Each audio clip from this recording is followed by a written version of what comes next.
What's going on, guys? We talk about Merrick Health all the time because they are the preferred place I go to for lab work and medical oversight from their experts. But Merrick also has a second arm that's called Merrick Diagnostics. If you go to Merrick Diagnostics, which will take you to right now, they are kind of like a self checkout lab markers. So you can do their comprehensive panels or you can do your own. You can check out anything you want. You can check your testosterone, your HbA1c. You can check anything, progesterone, any of these that you see here. You can add to like an a la carte and do your self lab, self checkout. You get the requisition, you take it to the place and get your lab work done on your own. That way, if you don't need any medical oversight, you don't need anybody to read your blood work to you, and you want a cheaper option. You can check out Merrick Diagnostics and you make your lab work as expensive or inexpensive as you want. This is kind of the best way to check if you want to check your testosterone levels, check if your gear is working, check if you're running too low. This is kind of the best way to do it if you want to save some money. So, merrickdiagnostics.com. Check it out now, guys. Thanks for watching. What's going on, Akeem? I'm good, man. How are you? I'm good, good. Can't complain. We didn't get a chance to get together in Pittsburgh. I know you were supposed to let me know after I saw you guys when it was Friday night. I know I dropped the ball on that one. Yeah, you did. I'm sorry, man. It's all good. It's all good. What'd you end up doing? Anything?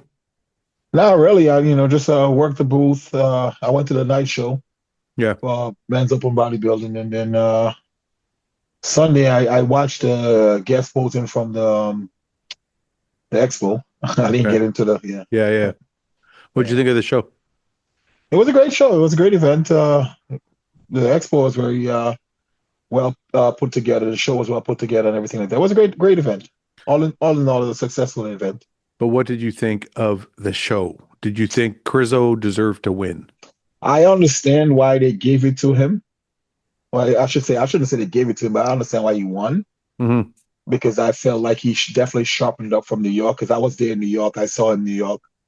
And he definitely looked better in Pittsburgh. But overall, I just prefer Tonio's physique better. Yeah, with Dennis, I was doing commentary with Dennis and Ian. Mm-hmm. Mm-hmm. Dennis preferred Tonio's physique as well. Yeah, I just think Tonio is you get into bodybuilding, what you aspire to look like. Yeah, but I also understand Chris has got a lot of fucking muscle, man. And yeah, I know. and I know it's not just all about muscle. I know people think I think that because I'm muscularity is the top criteria in open men's bodybuilding, right? If you had to put them in order, right? Muscularity is probably at the top. Yeah, of course. Maybe not by a lot, but it's a level up in my opinion. So I think when you get two guys that are similar condition, Tonio's got better shape, obviously, but Krizo's doesn't have bad shape. He just has a little bit wider obliques. You know what I mean? Yeah, and I think when he first came into the IFBB, his obliques wasn't like that though. You If know you look what? back at older pictures, his oblique wasn't that bad. I mean, he had a wider waist, I but actually always thought his midsection was a problem. yeah. I think what he's done though is build up his legs and build up his lats. So his waist actually, to me, doesn't look as bad now as it did when he first started. Mm. You think? I feel like his obliques actually grew Yeah. since he came into the IFBB. Okay, but forget about the inches on the waist. Think about the overall illusion. To me, looks better. Would you agree with that or no? Yeah. Definitely, his legs definitely came up a lot. Even his hamstrings. Yeah. Still need some work on the glutes, but overall, the legs made huge improvements in the legs. And it was noticeable at the Pittsburgh Pro and New York Pro. I thought when they gave Tonio New York, I 100% agreed with it because Krizo didn't seem to be able to get into that back double bicep properly. So Tonio was killing him in both the back shots. I believe he beat Tonio in the side shots, but then Tonio was kind of beating him from the front. But in this show, I thought the front shots were a little bit closer because Krizo's posing was a little better. And I thought the back double bicep I actually gave to Krizo in Pittsburgh Mm, because he was able to rotate back. It actually looked better. I probably would disagree on you on that one. All right. Well, you know what? Because You know what? Tonio's back double bicep is just as, if not more muscular, and it's just as wide as his. Come on. Are you? You know what? This is what happens when you ask a black guy about a black guy and a white guy about a white guy. This is what happens. Can I be That's the why, type? because Dennis is black. 'Cause Dennis is black too. That's why he's like Tonio. You guys No, fucking. no. Man, look at it. If you Let's look from- if you look at pretend from you're not behind, pretend you're not black for. I'm not biased at all. There's no race factor in here. I'm just calling it as I saw it, And I think You can't say as much muscle as Krizo has on his frame in terms of width. you cannot say. Tonio has a very wide back, man. Listen, man, I am the president of the fucking Tonio fan club. I'm not. Listen, But I'm you not even- cannot. I'm not even like a Tonio fan club kind of guy. I'm just calling it as I see it. No. I'm telling you, I love Tonio's physique, and Mhm. I think he's cool as a person too. Mhm. But you can't say they're the same width. Fouad, Tonio has a very wide back, man. Look at the pictures, man. We're gonna look at That kid has a wide back, like a really wide back. I know, but you can't. I'm talking about just shoulder to shoulder. I think his back is one of one of his best body parts. I agree with you 100%. And the fact that his waist is so tiny, it makes his back even look more wide. But I'm taking exception to they're the same width, and I'm like literally shoulder to shoulder. Krizo's wider. You can't say that's from the front though. We talking about back double bicep, back lag spread. Can you pull up the photos? yes. And chat, you guys be the judge. Let the people in the comments be the judge. All right. Well, I'm just talking about purely shoulder to shoulder width. Let's pull up the back double bicep, back lag spread, and you'll see what I'm talking about. All right, let's take a look. I didn't see that much difference from the back double bicep, back lag spread in terms of width. And look at the difference from New York to Pittsburgh. Yes. You see the difference? Yes. Yeah. Okay. So you can definitely way more conditioned. I give it. That's what I said. No, not just more conditioned. You see how he's rotating the arms back further. Yes, so you get more. It opens up a little bit more. Yeah. Yeah. Right. So it's like it's a totally different back double bicep in my opinion. All right. So here we have the front double bicep. Let's just go. Let's just go over this. The front double bicep. We're going to give to Tonio. Is that what you're saying? Yes. Okay. The front lat spread. I'll give that to Krizo. You give that to Krizo. Okay. The side shots I'm going to give to Krizo. Okay. Yeah, side chest. Side chest gives Krizo, yeah. Side tricep, Krizo. That's a toss up to me. Okay, let's leave it as a toss up. Yeah. Back double bicep. Listen, Tonio's back double bicep is nicer. But if we're talking about overall width, like you're telling me shoulder to shoulder, you're saying that's the same width as this. Are you crazy? Go to the back lat spread now. No. We talking about width, man. We're not talking about back double bicep. Wait a minute. I specifically said no, but I specifically said shoulder to shoulder. That's what I said. I'm not talking about lats. I'll give you lats. Listen, I didn't see that much difference between the width in that shot right there. Listen, if you're talking lats, I'll give Tonio all day long because his lats sink all the way to his hips. Yeah. 100% agree with you. Yeah. But that's what I was talking about. Okay, but what I'm saying to you is in that back double bicep, I think Krizo made a huge difference because look at look at the New York back double bicep where he's kind of tilted forward. So he's going to lose this shot. Yeah. And then you see this back double bicep where he's tilted back. Now I don't think that's a losing shot necessarily. Like it's very comparable. But look at the two photos, right? I feel like that black ground is actually hurting Tonio also too. I agree. Oh, you think he blends into the background. Look at it. Yeah. Look at the New York Pro. How much better his back double bicep look because you can see everything. That black background is okay. So everybody complains they want a black background, so we start making that. The black people don't want a background.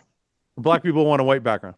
Yeah, we don't want that. Come on, man. We don't want that. It doesn't benefit us. Of course it does. No, I Have don't. you seen pictures of Bonac? A back lat. Go to the next shot. Have you seen pictures of Bonac in Detroit? He looks like a fucking alien. Okay, let's take a But look at this shot. I give to Tonio, 100%. look. Okay, look at the width right now.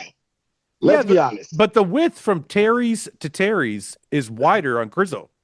Yeah. No, man, I don't see that at all. Terry's to Terry's, right here. I don't see that at all. Look how wide Tonio back is, man. I don't see it either, to be honest. You know what I Me mean? neither. I don't see it. You know what I'm gonna do? When I Get them to measure. I'm gonna fucking bring a measuring tape. I'm gonna fucking measure. I'm gonna measure their backs. armpit to armpit. I'm gonna measure their fucking. But yeah, I mean, I see what you're saying, and Krizo probably would measure bigger, but that's what I'm talking about. But that's just because he's structurally a big guy. I think from the illusion of the pose, Tonio does look way bigger. Listen, I was strictly talking about the measurement. I'm not talking about the back. Yeah, I but know that's not that relevant. I know you don't see that on stage. Wait a minute. Wait a minute. Of course it is. Structure is 100% judged. It is, but within the context of muscle, you know. No. Wait a minute. It's like somebody that has capped on biceps versus somebody that has a flat bicep. Of course, the person with capped on bicep arm is going to look a lot bigger. Okay, hold on. Let's just be serious for 1 second. Mm-hmm. If you took two guys that had the same physique, same condition, same muscularity, and one guy is structurally bigger, structurally bigger guy is going to win. So structure matters. Of course. I'm saying it matters, but I'm saying bodybuilding is about illusions as well, and in that Tonio does look wider to me in the back lat. Yeah. Listen, it doesn't. It's like taking like Steve Kuklo in a back lat. It's like he doesn't have a great back, but he's still structurally a humongous guy. You know? Okay, we're arguing semantics. I already gave the back lat spread to Tonio. I said the back double bicep is, I believe, what was kind of the difference maker, because in the week before, they also gave Krizo the front double. I know that, but hold on. They did? Yeah. Yes. Really? Yes. Yeah. But the thing is this, what I'm trying to say is, like, you know, we talk about differences in win. Like, if you win a shot, if you win it, like, we always use like boxing rounds. If you win it like 10-8 or 10-7, right? And you win, it matters more than if you win it 10-9. What I'm trying to say is, in New York, Tonio killed him in the back shots. They were like 10-7 shots. So, and Paul was judging. Close the gap a little bit here. So what I'm trying to say is, even if you don't give Krizo the back double bicep, which I think I could, he's much closer in those back shots. It's no longer a 10-8 maybe. And I think that's what made the difference, is like he won the front double, which he didn't in New York. He did too. And then he won it in New York too. They gave him the front double. Well, according to Tyler, at least. I mean, according to Tyler, which is one judge, I just think that gap that he had in the back shots in New York disappeared in Pittsburgh, and I think that was a difference in the back double for sure. Part of the difference. Yeah. I'm not saying. I think he was also way more conditioned in Pittsburgh too, though. He was way better. Yeah. Krizo was. Yeah. No, he was super fucking crisp, man. I give that win to Krizo. Yes, conditioning, but mostly because of posing. Because his posing was very, very different than New York. Yeah. No, I think overall it was just a lot more polished version. Because they were a 1-point decision even in New York. So if you polish a couple things up, that's all it takes, right? Yeah. What was the gap in Pittsburgh? I don't know, to be honest, off the top of my head. It was a totally different panel. So I think interesting to see. I think it was like a 4-point. Like it was difference. It was like pretty unanimous. I'll check. Yeah, I think it was pretty unanimous. Not unanimous, but more judges. Yeah. Anyway, it was an interesting show, but I got to tell you, Akeem, I did, in my news studies and my journalism, I've noticed that Black people have all kind of voted for Tonio. I don't think so, man. I'm joking. I totally made that up. It was a 6 to a 9, so not a perfect score, but definitely better. Yeah, better. Anyway, it was a good show, but yeah, some people. And look, I was sitting there, and I didn't like,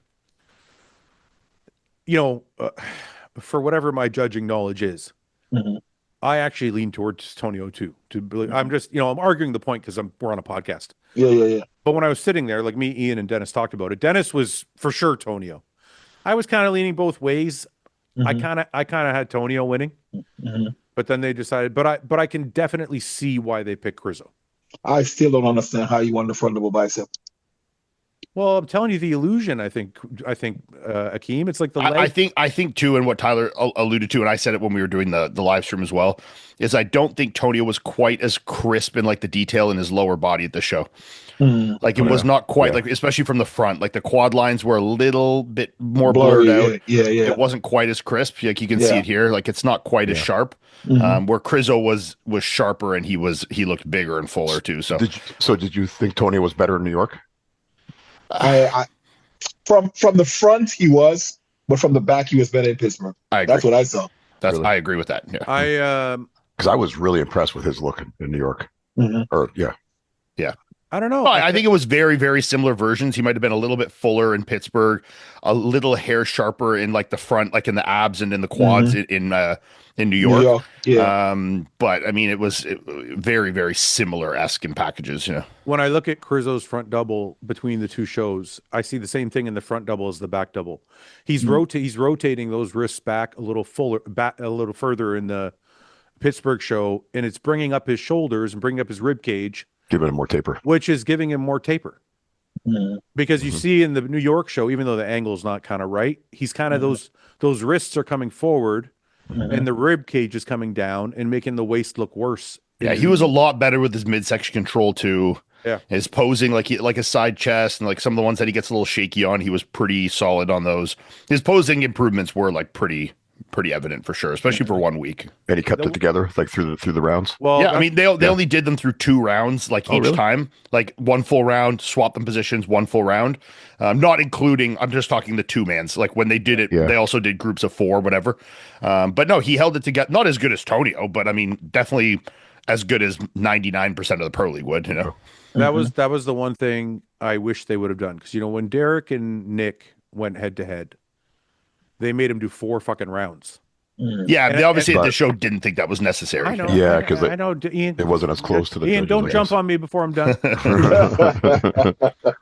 I knew you were going to say that before you even fucking said it. All I'm saying is, I know it wasn't as close, so they didn't make him do the extra rounds. But at the end of those 2 rounds, Krizo was like really hiding his stomach. Like he had his arms around his stomach, and you could tell he was like doing things to hide the stomach because he was getting tired. Yeah, and which is smart. And it is smart. But all I'm saying is, had they gone a 3rd round, I don't know. I agree with what you're saying, but then you're also, if they had it like pretty decisively of the panel that Krizo was winning, doing more rounds opposing to let someone crack isn't like that's not the deciding factor now, though. No, but hold on. They did that to Hunter and Andrew, and it was even explained to Ben that way. Oh yeah. When Hunter and Andrew went head to head in Texas, I think 2 years ago now, I think Hunter was winning. Yeah, but that's what I'm saying. It wasn't that close at this show. Oh, hold on a minute. I'm saying Hunter was winning. It wasn't close. Okay. Hunter was winning, and they kept posing them until Hunter cracked.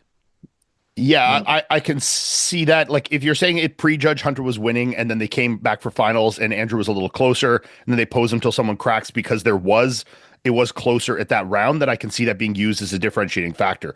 In this, I just like, if the physique is in their mind clearly winning, posing them until someone cracks, now you're letting that be the deciding factor and not the physique. But that was the deciding factor in Hunter and Andrew's show, and it wasn't clear. It wasn't unanimous. So no, it wasn't 100% unanimous. So they could have gone a 3rd round, and it would have been justified. Didn't Hunter win Tampa before that also? I believe so. So you're saying they wanted to. I didn't say anything else. We'll leave the rest unsaid. Yes. Yeah. No. Listen. It's interesting. It's interesting how some things play out. I thought they sitting, just behind the judges. I was close enough that I thought it deserved. Even at prejudging and confirmation, I believed it deserved. They were, in my opinion, they were close enough that it deserved a 3rd round. Okay, so if Krizo had cracked him at that 3rd round, would you have given it to Tonio then? Yes. That's how close I thought it was. Yeah. Because that's what they did to Nick. See, Like, Nick, I'm assuming that for them judges, they're like, they discussed like, do we need to see it one more time? And they were like, the judges that said yes towards Krizo were going to be yes, whether he faded or not. And the one that was with Tonio was going to say with Tonio no matter what, either way. I guess. Was Steve head judge of this? It was Steve and Tyler, yeah. Bodybuilding conspiracy, yeah. I thought it was close enough that is there. And you know what? When Derek beat Nick, I think Nick was winning prejudging. Mhm. And I think he lost both rounds, but it was close for sure. Yeah. did he lose both prejudging and finals? That's what the scorecard said. Last year in Pittsburgh. I think that's what the scorecard said. Okay. Yeah. Because I guess you're right, Ian. If it's close enough, then they deserve this third round. Sitting where I was sitting, I thought they were close enough to have that be the deciding factor. But anyway, and I like when that happens. You know what? Then it makes it more like a sport. Yeah. Mm-hmm. You know what I mean? Like then it makes it like, okay, let's see who worked harder. Last man standing. Yeah. Yeah, last man standing. Exactly. Yeah, I agree with you 100%. If in the mind of those judges, it would then potentially change their mind. But if they were like, even if he cracks a bit here, I'm still like, I think it's pretty definitively Krizo for the judges that gave in to him, then I think it becomes less of a conversation. But if they're like, fuck yeah, I really don't know either way, I need to see it one more time, and they discuss amongst the panel, then they want to do one more and then they're like, okay, yeah, he cracked, go that way. But like, I see it as the judges that were going for Krizo, we're going to go for Krizo whether he faded or not, Yeah, I got you. Now question. At Olympia, who wins? Krizo? Who beats who? Krizo or Antonio? Who beats who you got placing higher at the Olympia? I think if Tonio is a little sharper than Pittsburgh, I think he beats Krizo. My opinion. If he's 100% on, right? Because I think we're saying, and Ian, you were there, so you can correct me if you think I'm wrong, but I think we're saying that part of the deciding factor was that Tonio was sharper in New York. Mm-hmm. Ian, is that like, what do you think? Yeah, it's tough. I mean, I know it's like it's such a not a real thing, but it's a real thing that like size goes a long way in an Olympia lineup, Yeah. And like when you're in a group with a lot of big guys, being big helps, Yeah. Like here, Tonio is still bigger than almost everyone in the lineup other than like Brandon and fucking Krizo, like muscularity wise. But then when you're in a lineup with 20 guys that are all that kind of big or bigger, then I think that size carries you a little farther. I think if they brought the exact same packages, like Krizo's New York, Pittsburgh, and Tonio's New York, to the Olympia, I'm still going to give it edge to Krizo on the Olympia stage. Yeah, but we forgot one thing though. The big guys in the Olympia is very aesthetic. Yeah. Yes. The top guys. For sure. Yeah. But So but they still had Krizo winning the front double at both shows. Wait a minute. Can I address something? Can I address something? I don't think Krizo is not aesthetic, Akeem. Like no, I'm not saying. I'm saying he's not as aesthetic as Tonio, but he's more aesthetic than Nick. He's not aesthetic. Is he aesthetic like SAMSON? Is he aesthetic like SAMSON or Andrew? No. Exactly. No. And that's going to expose him. No, but I'm saying if there's a scale, if there's a scale, but we talk about measuring like differences. No, I understand what you're saying. So what I'm saying is like the math don't matter there because you have guys that are as big as he is with crazy aesthetics. Yeah, but we're not saying. But we're not. I don't think he's going to beat that. Yeah, but we're not saying he's going to beat Samson or Andrew. We're saying the mass that he's carrying, it might be big enough to beat Tonio, even though Tonio's shape is better, because the shape is not that much better that it would overcome the mass that Krizo's bringing. I think that's what Ian's saying, if I'm not mistaken. Yeah. Where do you guys see Krizo falling in the Olympia? The 8 to 10 spot? Yeah, 7 to 10. Yeah. Yeah, I don't think he's in this top six. Well, if Martin and Nick don't show up, then who knows? But yeah, I mean, if they don't show up, I mean, you're fucking fifth. Like, yeah, because outside of Tonio beating him, if he's better, like if you think that's a comparison, I think we'll see Martin there. Brandon, I'm not sure about Nick, but if Brandon is, if Brandon does the Olympia again and he's better than Pittsburgh, like if he shows up like the Arnold, I think he beats Krizo too. If we get the Arnold Classic Brandon. You don't think so, Ian? No. Really? No, not anymore. I just think the legs, especially from the back, just don't quite have enough now. I think he's against Krizo is a tough one for Brandon because where Brandon really, really shines is his side poses. Especially like his side chest and side try are fucking insane, but Krizo has really good side chest and side try. Yeah. So I think then the gap isn't quite as big as it might be against some other guys. And then I think in the lower body that Krizo was quite a bit better in the overall detail and conditioning. And Krizo's so big that I don't think Brandon's like mass in like any pose is that roundness and mass is gonna overpower Krizo. So I think like all-time best Brandon, 2019 or something could obviously, but I don't think the 45-year-old Brandon now with a little less detail and just a bit of age to his physique can beat Krizo. No. I think 2026 Arnold Brandon can beat 2026 Pittsburgh Krizo. I don't think so. That's my prediction. No. All right, we'll see. We got a few months to find out. We will. Yeah. Well, you didn't ask the fucking judge of 30 years of experience. Paul, what do you think? What do you think? I didn't look at pictures that closely from the show. No, not that. What do you think about the Olympia? Come Olympia time, if you had to place, say Walker and Matt and Martin aren't there. Right. If you had to place Tonio, Krizo, and Brandon, if you were to put them, who would beat who out of those three? I like Tonio a lot. Like I had Tonio winning by a couple poses in New York. And like I know Krizo was posing better. I know he was hitting his front double and his back double a lot better at the show. But I don't know. Like I just think Tonio's so complete and so detailed and perfectly tapered from top to bottom and waist to thigh. I think Tonio would, in my opinion, would be the best of that bunch. Of the three. Yeah. Okay. So that means, but remember, you're gonna have Hunter for that this year too. No, we're not next year. Oh, really? Oh, I didn't know that. Okay. Well, you know what, Paul? If you would watch RBP News, I do watch clips that I do every fucking day. You would know today. I just announced that Krizo's out till next year, or not Krizo, Hunter. Sorry, Hunter. Oh yeah, I didn't see that clip. Yeah, well, you're not a good friend. You don't watch my news channel. What was I going to say though? It's interesting. That means if you would have been on the Pittsburgh panel, it wouldn't have made a big difference. It would have made a little difference. But I wonder if your added score might have swayed somebody else. I wonder does it work like that at all? You mean like if my score would have swayed someone else's? No. Like if you're like, do the judges talk after prejudging?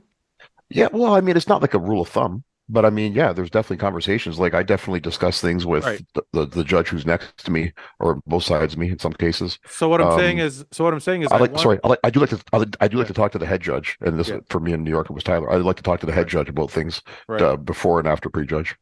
See, that's what I'm saying. So I wonder if you were on the Pittsburgh panel, if they would have swayed you or if you would have swayed somebody else. Well, it's interesting how that works. Yeah. Like I know Bill was on the panel, and I know Tyler was on the panel. So those are two of the same judges from New York. But I think I think at New York we had more of I would say like a newer pro panel as opposed to in Pittsburgh, which was probably more of a veteran panel. Yeah. And so I just found that kind of interesting. Like I wonder like the older guys, I don't mean that disrespectfully, the older guys, but like the older school panel, if they preferred. Yeah, exactly. That's what I was getting at. Yeah, it's interesting. The older, it's funny you say that. The older judges that I do talk to do tend to lean towards like more muscularity. Yeah, that's funny. It's interesting. Where I feel like some of the newer, younger judges coming in, I think are a little bit more focused on the shape more as not having like at least having more of the same factor at least as mass or similarly. Very interesting. What about classic? I actually couldn't stay on Sunday. Ian, you were there. Did you think Niall like kind of clean swept it or what? Yeah, at this show he did. He was definitely markedly better than New York. Way fuller, way crisper. He looked really, really good. I definitely think this was a pretty dominant win. Honestly, I think the closer comparison was for second and third, And it was on the scorecard too. It was a 1-point decision, I think, between Branch, Chen, and Diego. Was that your first time seeing Branch in person? No. Oh, okay. Branch is my boy, dude. We won Vancouver the same year together in 2022. Oh, I didn't know. We've done a few shows together. Okay. He's impressive, and I've never seen him in person. This was the best he's been for sure. Yeah. He was fifth at the Olympia in 2019. But this fucking version of Branch, dude, was like perfection. Yeah.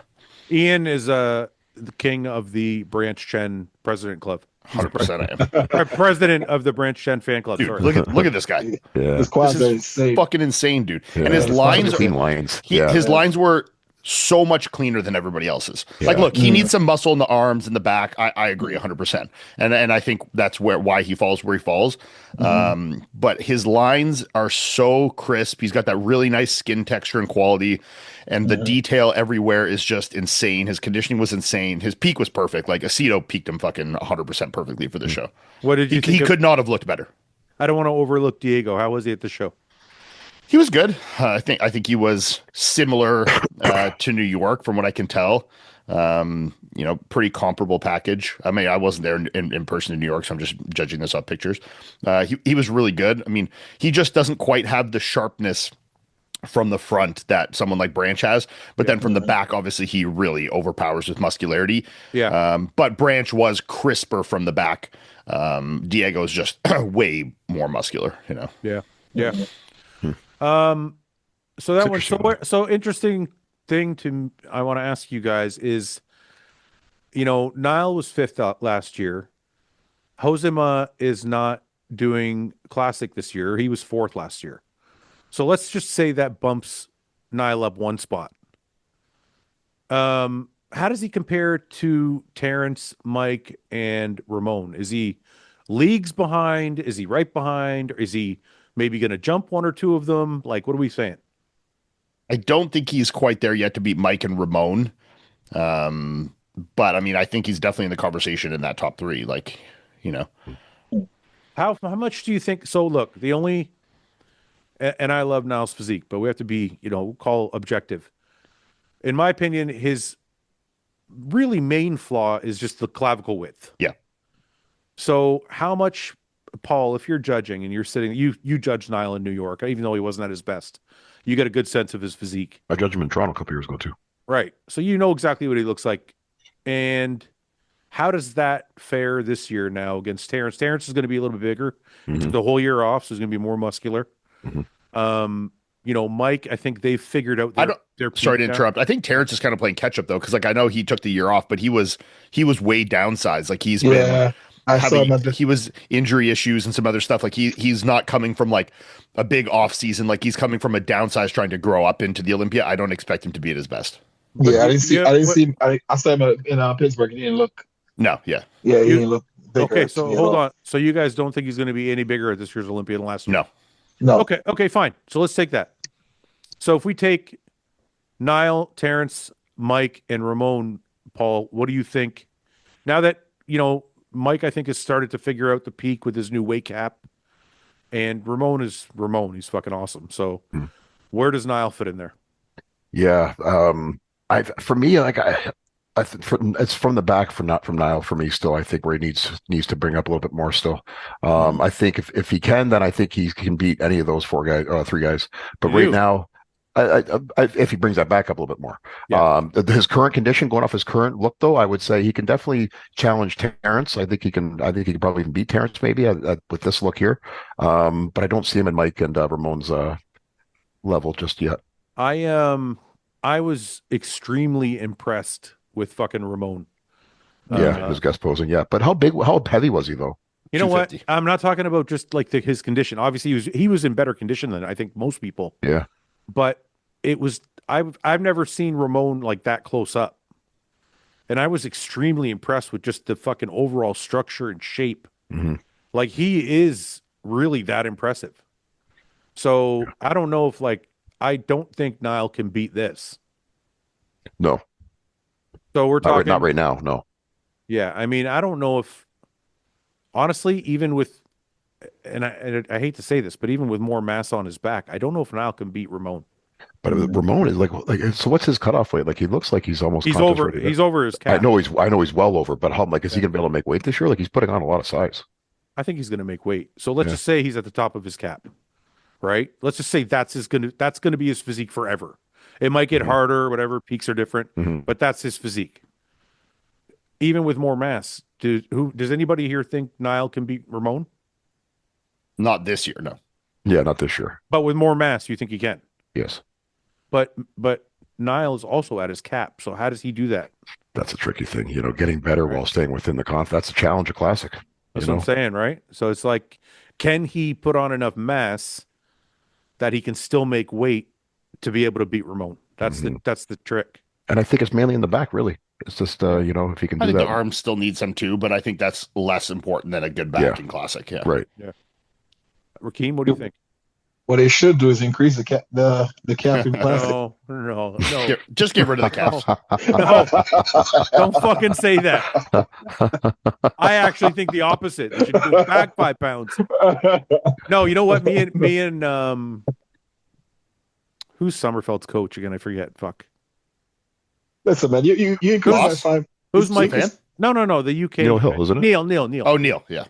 Increase it by 5 pounds is not gonna make a difference, man. Me and Neil were talking about this, and we were talking about the guys at the top and how they're all a little over their cap, right? Except for I don't think Terrence is.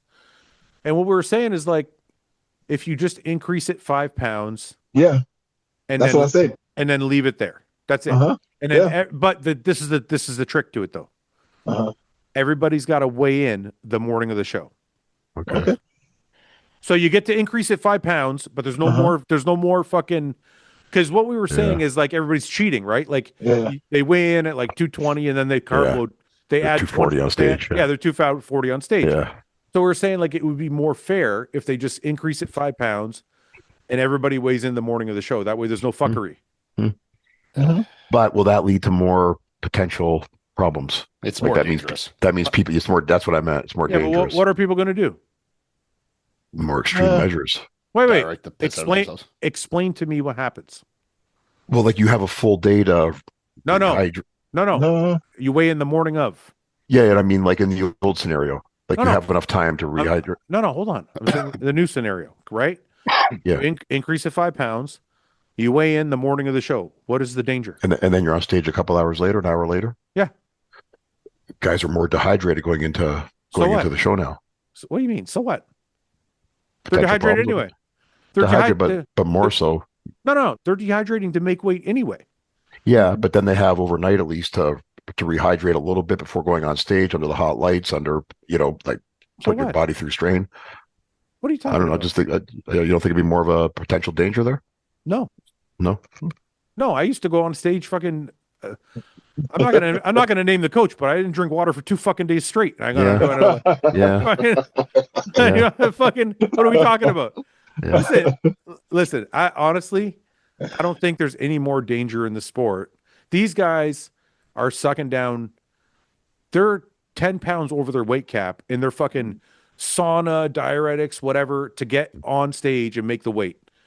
To me, that's more dangerous because now they're going to extreme measures to get under the weight that they actually are, so they can make weight and then get on stage. In my opinion, if you just increase the cap 5 pounds and then go, look, there's no more fuckery. You get on the stage, you get on the scale, then you get on stage. That's your weight. Yeah, the only thing I don't disagree with the concept. I think the only thing is like in practicality, like the logistics of having it the same day as the show and having the judges there and like having these guys like stand around, walk around, like be around there for the weigh-in that day. I think it's just like not as ideal. From an organizational standpoint, you mean? We promote shows. I don't think it's any problem to have one official backstage standing next to the scale, one stats person, one official. They get on the scale, the statistician marks it down. They either make weight or they don't, and then they walk up the stairs.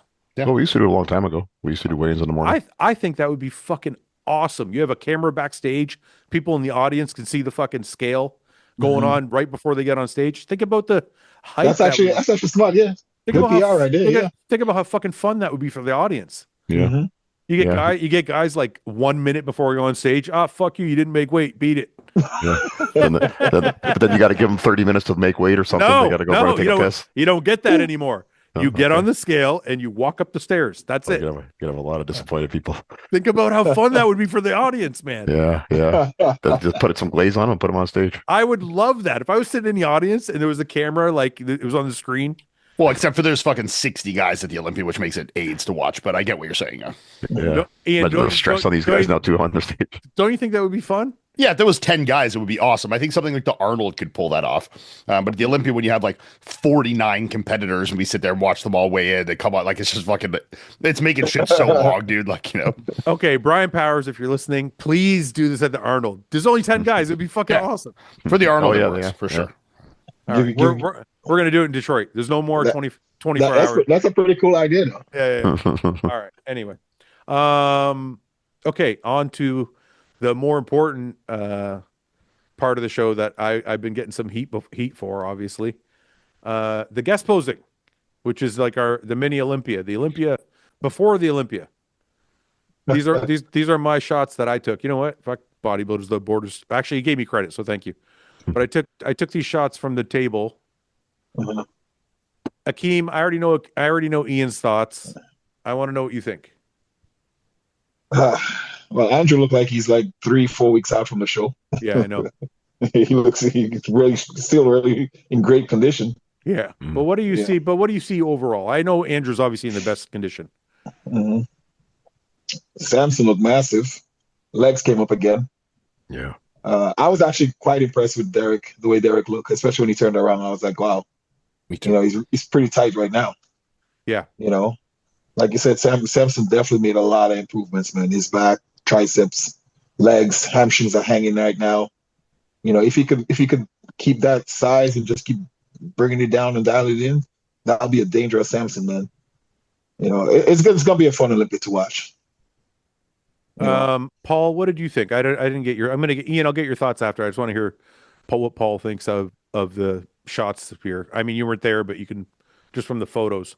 SAMSON really stood out to me initially, you know, like just the size of him, and he kept his shape. His quads are just look ridiculous. I think he's got the biggest quads in the IFBB now. Like it's stupid how big they are. So super impressed with SAMSON. Andrew, obviously, you know, just I'm surprised he's still in this good a shape, but he looks crazy good still. He looks like he could have gone on the show and won. But the more I looked at Derek, the more impressed I was with him. He does look like he's having a great offseason. He looks in great shape right now. And I don't know, he looks like even his hamstrings and that look better. Like he's looking really good right now. But SAMSON size wise, just fucking out. Like I was just in awe. Ian, go ahead. Yeah, I mean, I think they all look fucking mental for sure. I mean, you can see improvements on all of them. You know, I think Derek looked really good, really big. He held his sight even with guys that are much taller and heavier. He was definitely right there size-wise. You know, SAMSON, obviously you can see like the size is there for sure, especially in the legs. It was definitely noticeable. Yeah, I think they all looked really good. But what did you think about, like, if you had to compare them Olympia time, what did you think? I still think Derek's the man to beat. Yeah. I mean, look, I think Derek, these are my thoughts. When I look at these three, this is my initial impression. I think of the three guys, I think Andrew has the most structure to still fill out. And I think for him to be able to beat the other two, it comes down to condition. He's got to be in better condition than them, like much better condition to beat them. That's how I see it. I think he beat SAMSON last year because SAMSON, we obviously saw like a very that wasn't SAMSON. A very small SAMSON, right? So I think for Andrew to beat SAMSON and Derek, he's going to have to be in much better condition. You're going off of this photo, the photos right now, right? I'm sorry? You're going off of the photo we have up right now. Yeah. I'm going off of this photo, right? Because it looks like you can't say Andrew got to feel out because Andrew's obviously in the best condition out of the three of them. It doesn't matter. I'm talking about muscularity. So look, this is what. But if I'm like literally like 2 weeks out from a show, I know. But even and you have a guy like SAMSON that's like what 16 weeks out. I know what you're going to say, but even if I took a picture of 24 SAMSON on stage, I think SAMSON has filled out his structure more than Andrew. In some places, but in some places, no. I think his back double still needs I don't see it improvement. like that. Did it look like it was come up to you? It looked to me like it has come up. Well, look at the back. The back double to me didn't look dramatically improved, but the back lat looked thick for sure. Well, wait a minute. Though. But what are we talking about here? The back double here, the lats are fading out. The back double here, the lats are sunk all the way down into the. Well, he's leaning back into it more. He's presenting it differently, but I think the overall shape and completeness and how it flows on the back double of Andrew is better. I don't think I agree with that at all. I think SAMSON's hamstrings are bigger and wider. I'm talking about the back, but yeah. I mean, but he also has way more mass on him, and Andrew looked like he's like 2-3 weeks out. Yeah, that will. So I can't judge it. Yeah, it's a hard comparison. I know. You're looking at a guy that's literally like about to step on stage versus two guys that are literally still off season. Akeem, if I take 24 SAMSON on stage, it is not a secret that he has filled out his frame more than Andrew. Yeah, I understand what you're saying, Fouad. Okay, I that's all. definitely do. Well, you don't, because But you keep saying off season, and I'm saying even on stage, even but prep. you beat Samson. you can't compare them to Andrew right now because Andrew is significantly way more conditioned. I'm talking about Samson on stage competing. But you said I'm not talking Andrew, about. I'm not no, talking about. you said Andrew still need to fill out his frame. Yeah, I do believe that. Nah. He's got okay. This guy's 6'2". You're telling me that structure is complete? It's fully filled out? Okay. Andrew that just won the Arnold Yeah. versus Derek and Samson, who you have winning at their best. Samson 24, I think beats Andrew. I don't think so. Okay, well, we'll see. But that's not the conversation. But that's not the conversation we're having. Look, you can make that argument, and I'm with you. We're having a different conversation.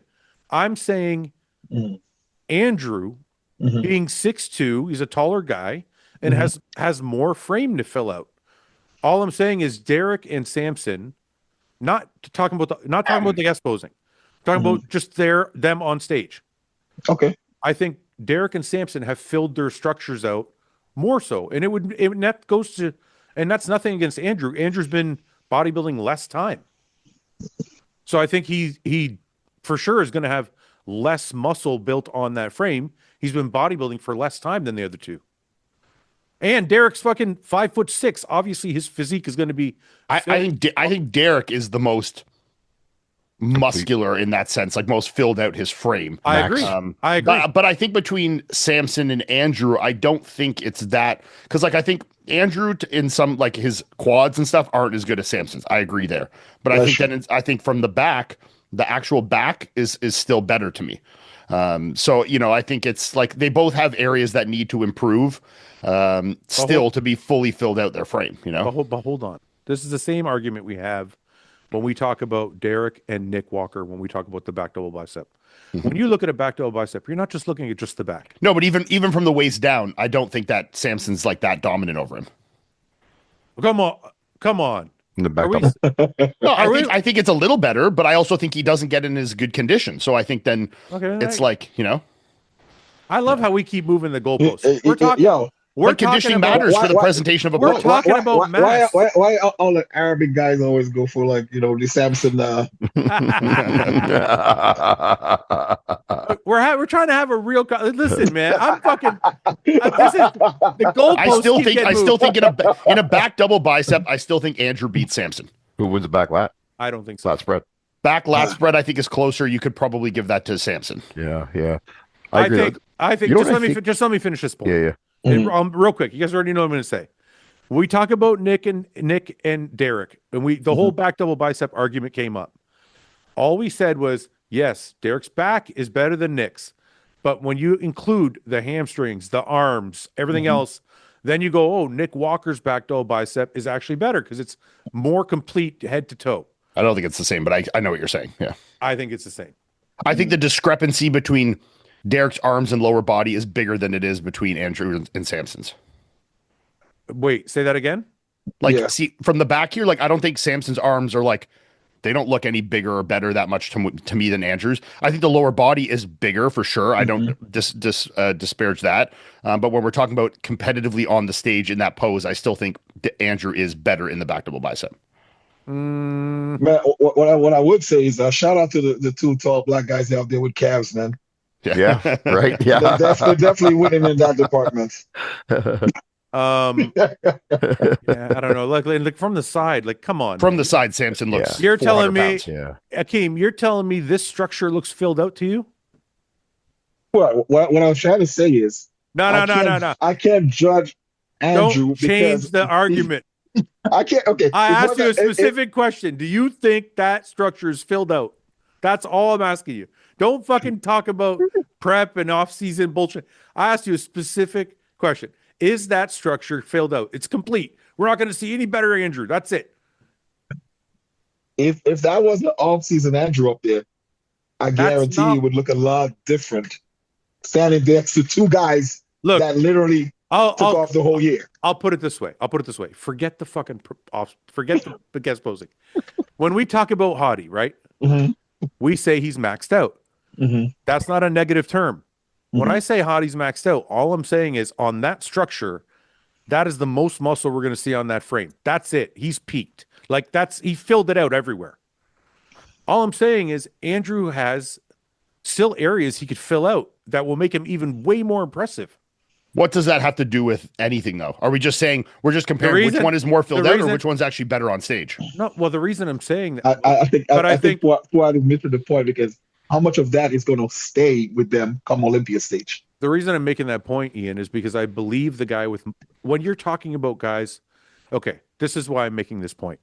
Mm-hmm. When you're talking about guys that are this close in competitiveness, like they're 1% apart, right? Like you're talking about when you get guys this good, you're really talking about peaks, like who's going to peak the best. But I also believe there is a difference in physiques being in muscularity, really is what it comes down to. The other two guys, in my opinion, when you look at Samson, I don't think he's going to get any bigger. Like that physique is filled out. Yes. When you look at Derek, you're like, if he keeps growing, it might go the wrong way. It's almost like that's filled out. There's not really any gaps. When I look at Andrew, I'm like, he could still get bigger legs. He could still fill out the lats. Like there's still areas for him to grow. That's why I'm making the distinction, because I think when you're trying to parse out who's going to win on stage, you're like, okay, where are the flaws? Where are the gaps? Where are the things that are going to make one guy win over another? And you yourself just said that muscularity at the Olympia level kind of like is a little bit above. Yeah, I still think Andrew's insanely muscular, though. I don't disagree that maybe Samson, his frame looks like it has more muscle, but I think that doesn't necessarily make him better. Okay, that's fair. You know? That's like fair. I think some ceilings are higher and that someone could not look like they could still handle more tissue on that frame and still be better than the other guy. I guess I'll make the argument this way. And it's a big it's a big if, right? If Samson and Andrew were in the same condition, I think the guy with more gaps is going to make the difference as to who can win over the other. I do agree if they were in the same condition. Okay, that's all. But we've saying. also never seen Samson in that level of condition, in my opinion. Well, you're right. Andrew has better detail from the front, not the back necessarily. Not the back. Back double. I think from the waist up, I think he has more detail for sure. And I think Samson's glutes don't get quite as hard. I think his hamstrings have more detail. I'll give you that. The rest of the pose, I think Andrew has more detail. Sorry, you misunderstood me. I agree with you there. What I'm saying is Andrew's detail from the front is much better than the back of himself. I agree there. Was his midsection and stuff, yeah, for sure. Yeah, that's all I was trying to say. Yeah. I'm not saying he has definitely displayed better condition than Samson has to this point. For sure. Yeah. So it is a big I also believe that Andrew still needs to work on his side shots. 100%. Yes. And if he fixes those, it'll be a totally different physique. Just like Krizo, fix a couple of his poses and different physique. I think Andrew needs to work on his side chest, side tricep. I wonder though, Akeem, and this goes to kind of my argument about gaps and muscularity. Like when you look at Andrew in the side chest and you look at Derek and Samson, there is like, I don't know if this is a posing thing because like the legs are vastly but different. Look at the whole side chest is displayed on Samson and Derek. Like you can see that width. Andrew look like he's hiding. Andrew hits it different sometimes though. You can see his width, but he's not doing it here again. Remember last show he did it a couple times. We were like, there it goes, and then he would go back to the first variation. No, I agree with you, Akeem. If he changed this to this, who knows what that would look like? Move that left shoulder forward a little bit, just open up a little bit more. It'll change the whole physique. Show that width, yeah, exactly. Yeah, and then you got the front lat, which Andrew displays so much detail in that it's very hard to compete with. But then, like I said, it's really going to come down to how conditioned can Samson get. Yes. Yeah. Sorry, go ahead, Paul. I was just going to say, I think if Samson nails it, I think he has it this year. I know, but the problem with that, Paul, and I do want to get like your thoughts a little bit more because we're arguing and you're the judge, but we've been saying, I think everybody's been saying that for 5 years. So it's like, how close can he get to? But in my opinion, how close can he get to Derek and Andrew's condition? Right. Go ahead. I don't think Samson needs to be 100% No. I agree. to win. I think a 95% Samson could be Mr. Olympia. Or So- maybe yeah. Why Yeah. the fuck are you arguing with me so much then? That's what I think. you, podcast. Akeem, you just love arguing with me. No, You love no. I would argue with you because I'm saying we're judging Andrew now because he looks like he can step on stage in 2 weeks. I was It never does doing change a that. lot. Yeah. I was never doing that. I was never Versus doing Samson No. and Derek, who had like legit all season. I literally said it. I'm not talking about the guest posting like 8 times, and you kept on going back to it. Because Okay. you keep saying about us filling out his frame, and I'm like, man, the dude look like he can step on stage right now. The Papa already can step on stage. Okay, but you do have to agree with me that look, Samson's 340 something pounds there, 342. Jeez. Samson's normal weight in the off season, the last couple off seasons, is like 230. 320, 330. Oh, sorry, 330, not 230. So you gotta think he's put on at least, and he's not like any fatter than in previous off seasons. He kept his shape. And he Yeah, kept that it- was impressive. Yeah. So you got to think he's put on at least 10 pounds Mhm. on that frame at this level. Like it's gonna Five have of it. it's gonna have to show. Like it's not gonna go to nothing. Like I think it can't- just depends how hard, like, because sometimes I've done it. I'm sure you guys have too. You get heavier in an off season, but it makes, especially that first show of the year, coming down a lot harder. You know, and I think that, it being 20 pounds heavier in the off season, even if half of that is muscle, I think that makes getting in really, really good condition, especially if you haven't done a show before it can be tough. Like the heaviest off seasons I had was really hard to get in shape for me. And I'm someone that gets lean easier than Samson for sure. So I think that's going to be really the biggest thing is if you can get that heavy and still get down without having to push so hard that the new tissue is compromised, I actually, especially in the legs and the back. on that point, Samson's been known to jump into something. Before, it's that's what I was possible. thinking. I could see him jumping into something before the Olympia. It might be a good plan for Samson because he's usually best 2 or 3 shows in. Yeah, I think he needs to. Yeah. So at 245, what do you think his targeted weight should be heading into this Mr. Olympia, being on Olympia? Judging on that condition. Looking at that, it's at least 40 pounds. So around 300, 305. Yeah, in So my three- opinion. Yeah. Yeah. What was he last year? I was thinking like about 310. I think 310, I think he was 300 when he won. Yeah, last year he was like fucking 275, but I mean he was way down. No. yeah. I think when he won in 24, he was 300. At least when he went on stage, he might have went in a little bit later. Yeah. Anyway, the weight doesn't matter, but like I saw a comment somewhere and someone was like, he looks like he has 40 pounds to lose. Ian, I don't know about you. You probably were a little lighter. I lost 30 to 40 pounds every time I prepped. I would be like 300 pounds. I would end up at 255, 260 on stage. I think somebody did a comparison with his Olympia pictures versus the off-season pictures. Yeah. And he didn't look that far from the Olympia pictures. Listen, man, I wouldn't be shocked if he went on at 310. That's what I was thinking too. But like I'm just like judging like to me it looks like 40 pounds, right? Because you gotta think 10 pounds of that's water, whatever. You know what I mean? Usually big guys, they're going to yeah. lose at least 30 or 40. Yeah, like you're smaller gonna have guy a for big sure. drop off the hop when you start prepping, clean up the food. You're gonna have 10 pounds just fly off immediately. Yeah. And then it'll start to come down. Can I just say, Ian, I'm shocked that we are an hour in. You haven't said anything about my camera angle. Yeah, you're on this new one right off the hop. Why? I just wanted to piss you off, but you didn't say anything, so it didn't bother me. Forgot to charge a little better. Well, we just hopped in. You didn't say hi or anything, so I didn't really have the opportunity to. Well, me and Akeem were arguing from the minute we started the podcast. Yeah, I get it. It's more important than back me. in. It's okay. Sorry, Ian. How are you, man? Good. Yeah, that's better. That was like a Much different better. person. Yeah. Jesus. It's like a different podcast altogether on a different day. Way more professional. This is part 2. New day. Ian, do you have any news you want to share with us? No. Okay. You got a bruise on your back? No. That's what No? I wanted him to share. I was got Does that hurt? Oh, I heard about that. It didn't really hurt that much. No, I mean it's less. Have you ever been shot with a paintball gun? Yeah. No. It's no. less than that. Okay. Yeah, I'm just Yeah. gonna- because the surface area is so much bigger, it doesn't sting quite the same. Like it's Okay. it's just kind of like a thud to your back. But like we took 72 to 74 miles an hour. Yeah. You know, we definitely could have cranked that up fucking 20 miles an hour, and it would have hurt, but you would have been fine. Like, Yeah. Yeah. I take one more. I laughed my ass off watching the videos. Like, you meatheads. As Ian taking fastballs to the back. You know, I Oh, thought you guys were God. when I first saw it. I thought you guys had jock But- straps on and you're shooting like balls. At least you had a helmet on. Yeah. That was Seth shooting them at you, right? Yeah. Yeah, that's hilarious. You should have did next time wear a cup and a chest protector and a helmet and try to get you in the bag. Yeah. I mean, that's from Happy Gilmore, right? What is it where he's shooting it to the front? Yeah. I had a million people commenting that. It was something like that, yeah.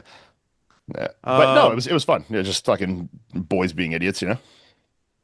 How's the bike? Great. Rode it yesterday and today. It was a little chillier today, but we've had some half decent weather here, so I've been riding. Ripped today. Dude, I've been out. I was just out before this for like an hour and a half. Yeah. I fucking, honest to God, man, I got on my bike and I'm like, I just have this shit eating grin for the whole time I'm on my bike. I'm just like, just happy. I'm just happy. Yeah, I just need the wind to die down. It's just been windy, so like it makes riding like so Here much too. less enjoyable when it's windy. Like I can deal with 5 degrees Celsius if it's not windy. But when Unless you're windy, it's like it's fucking annoying, you know. unless you got a BMW GS like I do. Yeah, And if you're something where you're completely covered, then you're fine. big But ass windshield in my face. I I'm can't driving feel a shit. 200 horsepower naked bike. It's fucking like rapes me, you know. Oh man, it's fucking awesome. I just like, I don't know. And honestly, I just want to say thank you to everybody. People send me messages all the time. Some people think I'm an idiot because I'm riding motorcycles still, but most people are very, very fucking nice and send me a lot of nice messages. So I just want to say thank you in case I don't get back to somebody. I appreciate all the messages. I read all of them. So it's actually very nice of everybody to send those. You know what I got this weekend? Huh? A lot of people giving you shit for trashing my car, man. I love your car. What are you fucking talking about? I was trashing your F type. Oh, your Yeah, F type. Shout out F-type. to everybody that came up to me and like, yo, Fouad don't know what the hell he's talking about. Listen, if you're a guy and you drive an F type, gay. Are you gay?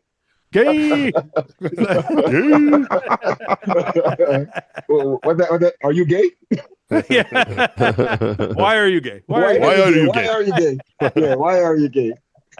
No, F types. Listen, it's a fast car, but it's a little small, and you're a big guy. You probably look a little gay in it. That's all I'm saying. There he goes again. I'm just joking. He wonder why Listen, we argue. it doesn't matter anymore. You got a Porsche. It's fucking awesome. You driving the Porsche for a little while or what?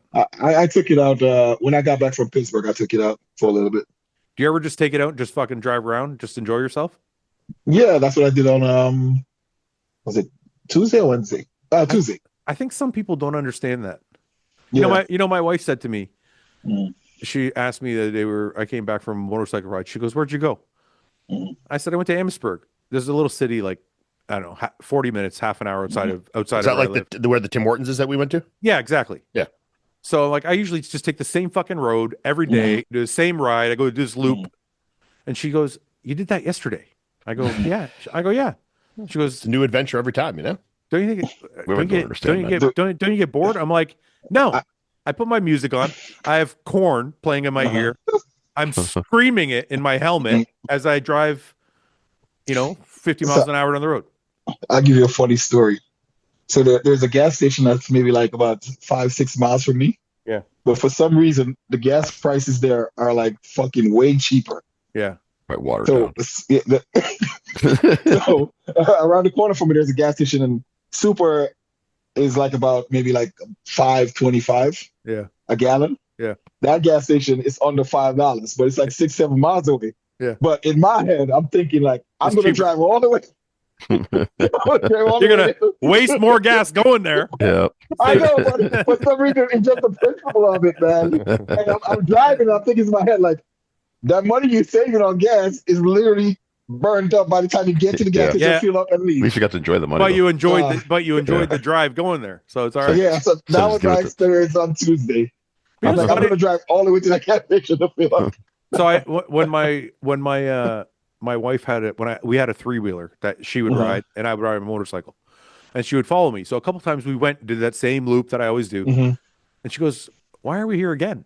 And I'm like, "Didn't you enjoy the ride here?" She goes, "Well, I don't know, I guess, but we're at the same fucking place. I'm like, yeah, this is what I do. But I just like Paul said, like I just so like women, I don't think They don't get us. understand us. Like They don't get us. they don't understand like just quiet peace. Right. And we don't get And like them. just huh? And we don't get them either. I don't. You don't. No. You definitely don't. I'm 53 years old. I haven't figured them out. Anyways, we got California this week, and I highlighted somebody on the news channel. I want to highlight again. You guys know who Luke Carroll is, right? Yeah, he looks really good. Luke turned pro a while back, and I think he got into a motorcycle accident and was off for a little while, but I think he's back now, and he's doing California this weekend. And I just wanted to highlight him because I think he's got a fucking crazy physique, man. Super Like, clean. It's so lines are so okay. clean, waist is small. The only thing I said is I don't know how big he's going to be on stage next to other guys. Yeah, but there's no one huge in the show, so it doesn't really matter a ton. Yeah, I'm just saying like I don't know what he looks like on stage size wise is all I'm saying. Yeah, relative to other guys. Yeah. Yeah. But like he's just got a really, really pleasing shape. Yeah. You got to look good from the back too. I don't remember what the back looked like. Like you can see the lats from the front look pretty thick. Right. Yeah. Let me see if I can find a He back looks like shot. Justin Shire a little bit in the face. See, I don't know if this is a back shot, kind of. I don't know. Huh? Looks like he's got it back. I mean, he's in the off season there, so I can't really tell. As far as Akeem goes, if it's in the off season, it doesn't count. That's your standards on a kid. I can't see No about back shots. I hope that's not That's not a sign. Yeah. Because No, it can be. it can be a sign. Yeah, I know. What the fuck, Maybe he's got high lats. Luke? If you're watching the show, post some fucking lat shots, man. What the fuck? Yeah. Yeah, there's not one. Oh, there's one from fucking 2023. Hmm. Not very relevant, but It's not even just it was just the lure. opening lure. photo. Yeah. The opening photo. That's all you get, Bait. Paul. That's it. Looks like the good hamstrings there, good calves. Yeah. It looks like there's a back there from. But again, Okay. that's fucking 3 years ago. So who knows? Yeah, right. So this is his debut. No. I don't it's know. not. No, it's not his debut. He's just been off for a while. So Okay. he's back now, and I think he's going to do well this weekend. If we take a look at the lineup, Yeah, I mean, Sasan definitely has to be the front runner. Is Yeah. this- I was gonna say that. Do they call this guy Luke the Hulk or something like that? Yeah. yes, yeah. Is it what? Okay, yeah, I have seen him before. He's been around for a minute for sure. Yeah. California State. This is, I think, the lineup here. Sasan, Wellington. Oh, Eric Eric Janicki, Janicki, Patrick Oh, yeah. Moore. Patrick Moore. Who's this? I'm not sure. There's a guy from Mexico. Longoria, Yeah. Oh, yeah. Oh yeah, Yeah, he's pretty Manuel. good. He gets Manuel. conditioned. Manuel Longoria. This is from one day ago. He was 212. There's a shot there. Big legs, Yeah. Does he work with Patrick? big frame too. Pretty wide, yeah. Yeah. I judged him once, I think in Toronto. Yeah, big frame. Huh. Crazy adductors. Mhm. Yeah, really. And Side chest looks good. Yeah, hamstrings hamstring drops crazy too. drops, I'm yeah. just curious about the back, but I can't. Again, there's got to be a back shot in here somewhere. There we He's go. got a good back. Oh, good lats. Yeah, good Hamstrings. legs. Good Yeah. hamstrings. Yeah. Yeah. Let me go back to Bodybuilders Without Borders. Then we have down here, I don't know these three gentlemen. Oh, I know this guy. This guy was in Detroit. He did Detroit, yeah. He had a great back. Oh, look good. yeah. Who was that Jones. guy? Last name was Jones. This guy? Jones boy? Yeah. Oh, I'm back His- for it. That's old, but His back in Detroit really impressed me. I thought he Yeah. almost His got- conditioning was off. His posing was off in there was some Detroit. back shots up at the top there. Where? Up, there, left. Look how thick his fucking lats are. Yeah. Okay. Look at that shit. That's Yeah. a great, crazy taper. Yeah. Yeah. Remember his pose? He was posing like really like heavy. Like he was breathing pretty heavy on stage in Detroit. It was hurting him. I also don't know if his like from the front he's as good. Like his chest is not as good as his back. Yeah. His back is definitely a stand-up body part. Look at that shit, dude. Yeah, it's thick. I think he's opening his legs too wide too, make his hamstring look Mhm, small. yeah. That's a good physique, man. Yeah. I think he's just got to get some shit right from the front. I want to see if there's Detroit. He didn't post anything from Detroit. See if I see the tagged photos.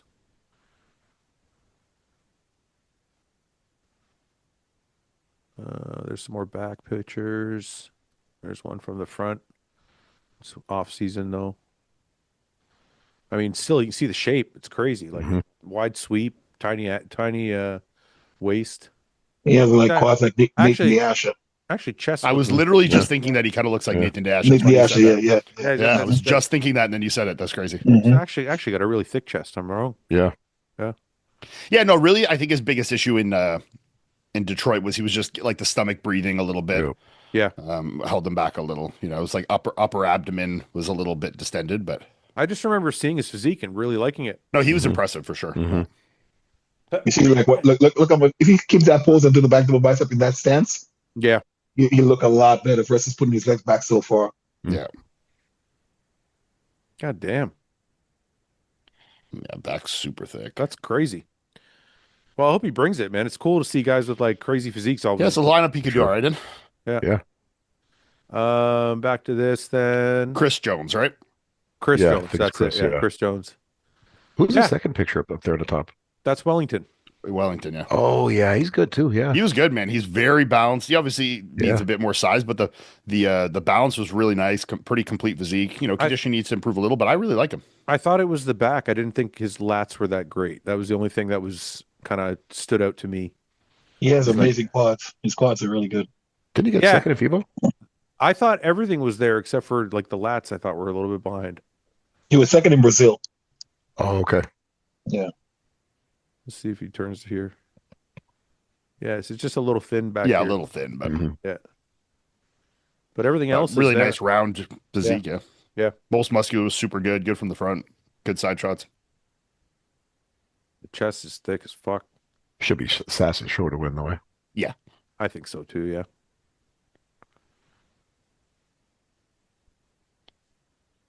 That's a nice shot.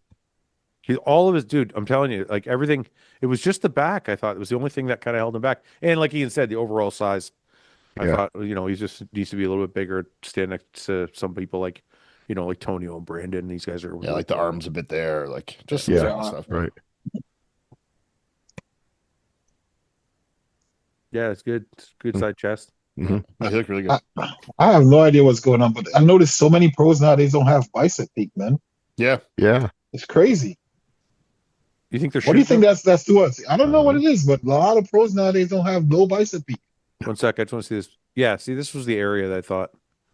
You know what I think? This is completely anecdotal with arms. Is I think now that we're like in this era of higher frequency splits where a lot of guys are doing like push pull legs and shit like this versus like having fucking arm days like everybody used to have. Yeah. They don't do it. I Right? think arms have got worse without arm days, and I think just guys like they get better in some areas, but I think then some of these small muscles like the calves, the arms get a little bit neglected when you're putting them into like having doing chest and shoulders with triceps that same day. I think for some guys it just doesn't work out for those small parts. That could be I agree true. with that. Yeah. Yeah. I was saying, and I hope people don't take that the wrong way. Mhm. Do you think people are using them as injection sites, and it's Well, that's fine. kind of hurting the overall look of them? It Yeah. could be. I mean, it's hard to say. I'm not trying to imply that it's like people are trying to make them bigger by injecting there. I'm saying like even just like anabolics, like Mhm. are they using it as an injection site? Maybe that's why like they just don't look as good. I don't know. I think people just don't like arm days like they used to. Yeah, Yeah. it actually sounds like a bit more Yeah. more sound theory. Because like I know most guys now like don't have an arm day. Yeah. And like unless your arms are already good, I think that you kind of need one. Mhm. Like, yeah, Nick Walker doesn't need an arm day, but like, I think that if your arms are like Wellingtons, you should have a fucking day like dedicated to those, Mhm. or you got to be like hitting them fucking first on your push day, It's an interesting concept though. I never even thought about that. Yeah. Because you You definitely see, don't see. yeah, everybody has that flat bicep now. Yeah. Right. You don't see no peaks. I gotta admit, I assumed for a lot of open guys at least that it was injections. Oil, whatever the case may be. But yeah, I never thought about that. It could be lack of volume in their arm training or Yeah, I whatever. think guys just don't train arms like they used to. Yeah, right. All right. You know, I think they're doing like one exercise of like fucking 2-3 sets at the end of a push day, and I think it's just not the same focus as it used to be. Yeah, no one's doing 21s or anything like that anymore. No, exactly. doing like 5 exercises of 4 sets on a fucking arm day. Right, yeah. I don't have a classic list. Okay, let's do some predictions. Is there classic there? I don't know. Let's do some predictions, and then we'll get on to the questions. Classic. No athletes yet. I don't know. Maybe they're not a classic. Okay. Who wants to go first? I can fucking, I'll rip it. I'll go. Okay, fine. You go first. I was going to go first. Okay, Sasan. 1 second here. Sasan.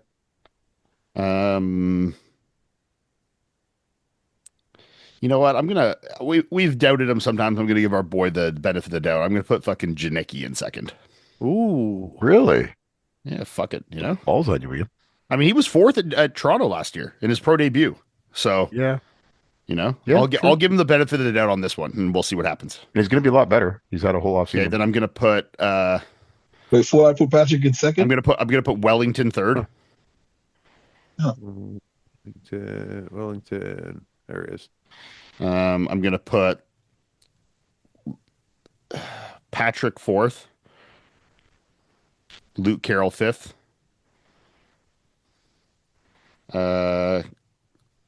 Emmanuel Longoria 6th,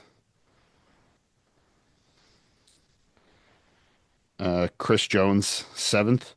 I don't know all these other guys, so like This is Smoke King. Yep. Dorian Haywood too. Nathan. Oh fuck yeah, Dorian. Nathan Dandridge. He looks all right. Thick upper chest.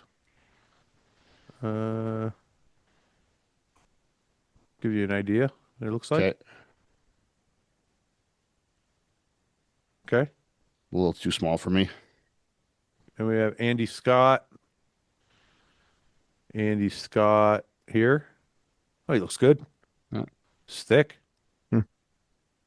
Fuck, that side chest was impressive. I wonder what the rest looks like. Condition looks good. Quarter turns, not bad. Looks good. Yeah. Okay, 1 sec. this guy could be higher, man. He looks good. Upper chest is a little like the chest across. Yeah, the like chest arms, shoulder. shoulders, chest need more, but Back looks good. like overall, it's pretty solid. Back double's good. Yeah, he's peeled, and this was what 5 days ago. So I mean, he'll be in shape. Yeah, I think I might put him like. Yeah, I'm gonna put him higher. I think I'm gonna put him where Emmanuel is. So he was Nathan Dandridge. Yeah, Gonna- and then gonna move Emmanuel, Emmanuel. then Chris Jones. 7th, Emmanuel. 8th, Chris Jones. Scroll up. Let me see who else I'm missing here. Christopher Knox. This is Christopher Knox. Oh, I know this guy. Yeah. Yeah. Good New York. Yeah. Okay. That's Christopher Okay, Knox.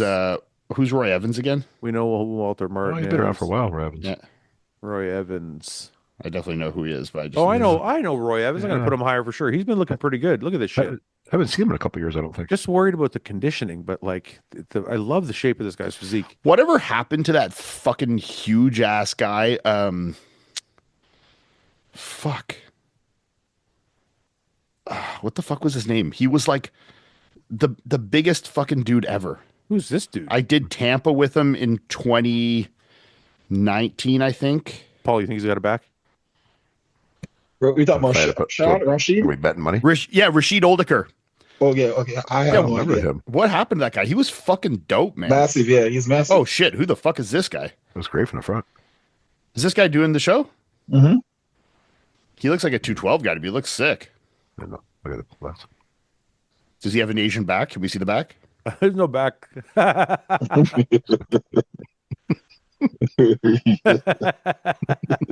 Yeah, I'll- Asian. I'll- Oh, that's ain't shit. I'll toss him in 9th. Oh no, fuck! I forgot Dorian Haywood. God damn it. Yeah, Dorian looked good in New York. I'm gonna put Okay. Dorian Haywood here. 1 second. Dorian Haywood. I'm gonna Yeah, I put. mean, my predictions are terrible right now, so I'm just going to keep rolling with I'm it. gonna put Nathan Dandridge. And then I'll put Chris Jones. I'll put Smoke King and You don't have Janicki in here anywhere. Oh shit! Oh, I'll yeah. put Janicki. I'll put Janicki. Put Janicki here, and then I'll put Chris Jones there, and then that guy. Okay, good. Can I start over? No, No. it's in the box. I just want to move Wellington to second. Okay, that's fine. Luke Carroll, Nathan. Put that Asian guy ahead of Chris Jones. Where is he? Up here somewhere. Ding Cheng Zhang, I'm assuming. Dechen Um, Zhang. Dechen. To be exact. Dechen. Okay, and No? yeah, no, that's fine. And then maybe just put whatever the fuck his name is. No. What's the fucking That's Colorado guy's name? Dorian. Dorian. Yeah, put Dorian before Nathan Dandridge, or after Nathan Dandridge before Emmanuel, and slide everyone down. Yeah. Sure. Yeah, whatever. Yeah, that's fine. And yeah, move him up. Yeah, Like that. yeah, sure. Paul. Sass.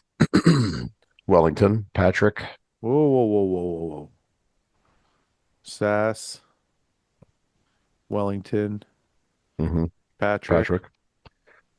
Then, go down. That's it. That's everybody. That's The not bottom. everybody, is it? That's everybody at the bottom. Okay. Go up. All right.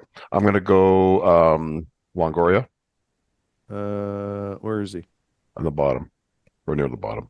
Okay. Then Eric,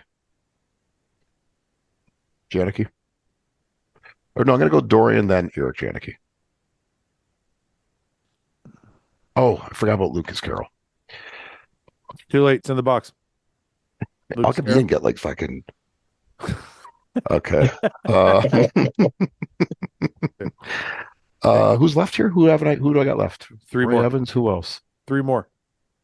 Is that the whole list that's left? That's not the whole list. No, that's sorry. These guys down here. Smoke King, Chris Jones, Nathan Dandridge, Roy Evans. Did I put where'd you put Lucas? Okay. No, I don't like that. Oh, you got that. Where do you want him? I didn't have Lucas in fifth. Where do you want him then? Just tell me what the fuck you want. Put Put Dorian ahead of him. Ahead of who? Lucas Carroll. That's going to be a fatal flaw. That one I'm unsure about. I might come back on that one. 8. Who's left? Can you scroll down?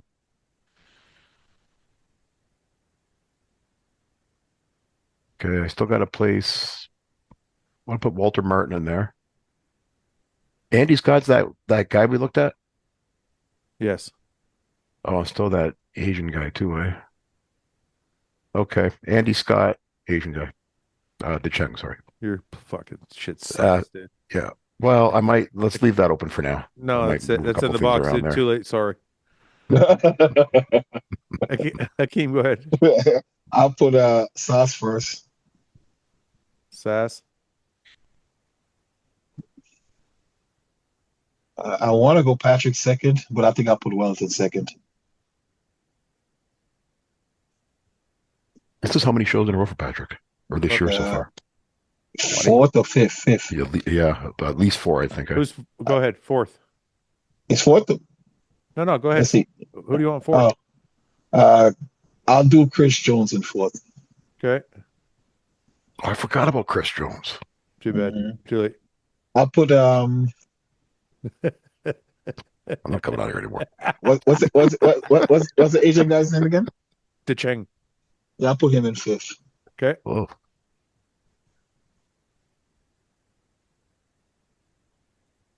Okay. I'll put Dorian in sixth. Okay. Emmanuel in seventh. Okay. Eighth, I'm gonna go with Smoke King. Okay. 9th, I'm going to go with Jenkins, Eric. And running out the top 10, I would go with what's the other guy? The one that did New York also. He's he made his pro debut in New York. Chris Docks. Yeah, I think so. Yeah, 10th. Oh, you guys picks suck. I think Chris Jones is going to shock some people. Yeah. I think. Can I go back, Fouad? I forgot to play something. Done to it. You had like fucking 9 tries. How come Ian gets more favoritism than I do? I didn't last week. You guys fucked me last week, so. The results from Pittsburgh. I probably did terrible here. Paul Lozon wins. I'm having a solid season. Am I last place? No, yeah, you are. Yeah, you are, Ian. Paul, Well, you really shouldn't have bet this year, right? Paul, you're like bad. Paul, you beat Mike by 0.3. Wow, I beat Mike. Mike doesn't even care about his picks. Well, if you remember when we did this, Mike picked exactly what Ian picked, so I don't know how he ended up in second. Yeah, what the fuck? Must be something different. All right, everybody's won one this year, I think, so far. Classic hosts Mike Van Wyck. He literally I was last again. Mike literally just went damn. Give me that guy. He didn't fucking. Maybe that's the way to do it. Eh? That's Yeah. my mom wins all kinds of football pools doing that. She knows nothing about football. Yeah. All right, so Mike and Paul are the big fucking winners. But, well, I'm actually I'm tied with Seth for the season. How do you know that? I noticed it on the points there when you brought it up. What are you talking about? How do you know that? We didn't even see it. We didn't Right even look at where. 44 for me and Seth. That's just for the show, dude. That's just for that show for Classic. What are you talking about? Oh, sorry. I thought that was our total rating. If we're looking at the overall scores, leaderboards for predictions, this is for the everybody. For hosts only, Fouad Abiad is winning 280. Oh, you made it the crown. I'm still in second. I'm all right. I got the bronze right now. Paul's taking up third. I'm on the podium. Akeem, you're seventh, dude. What the fuck? Well, I skipped a few predictions. they're not on every Yeah, so did I actually. Yeah, I'm not on Oh every yeah, time, so. here we go. The excuses. Classic. Ian's winning Classic. I'm Ian only loves Classic. behind you by 0.5, Ian. Okay, still winning.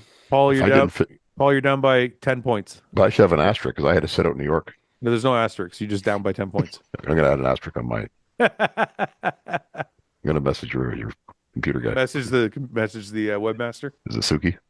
Yeah, Suki. Yeah. Message Suki. Tell him to do it. Okay, I'm gonna be on it. All right.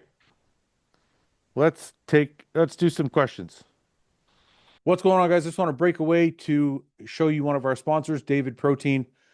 A sponsor I came across by accident. I was eating their bars, actually enjoying them.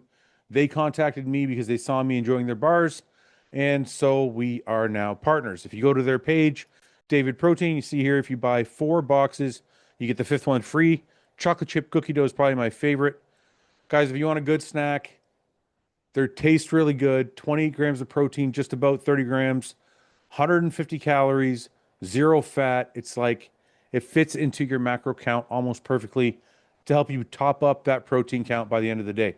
DavidProtein.com, buy 4 boxes, get the 5th one free. How old were you when you had your first beer? I know when I went to my first bar. How old were you when you went to your first bar? I was 16, went to a local strip club and found me and my buddies and our coach, our football coach, was sitting in front row in Pervert's Row. True story. And we still sat there and had a beer and just like slouched low so he didn't see us. He didn't see us. That's awesome. Yeah, he was too preoccupied with what was on stage. Akeem, do black guys drink beer?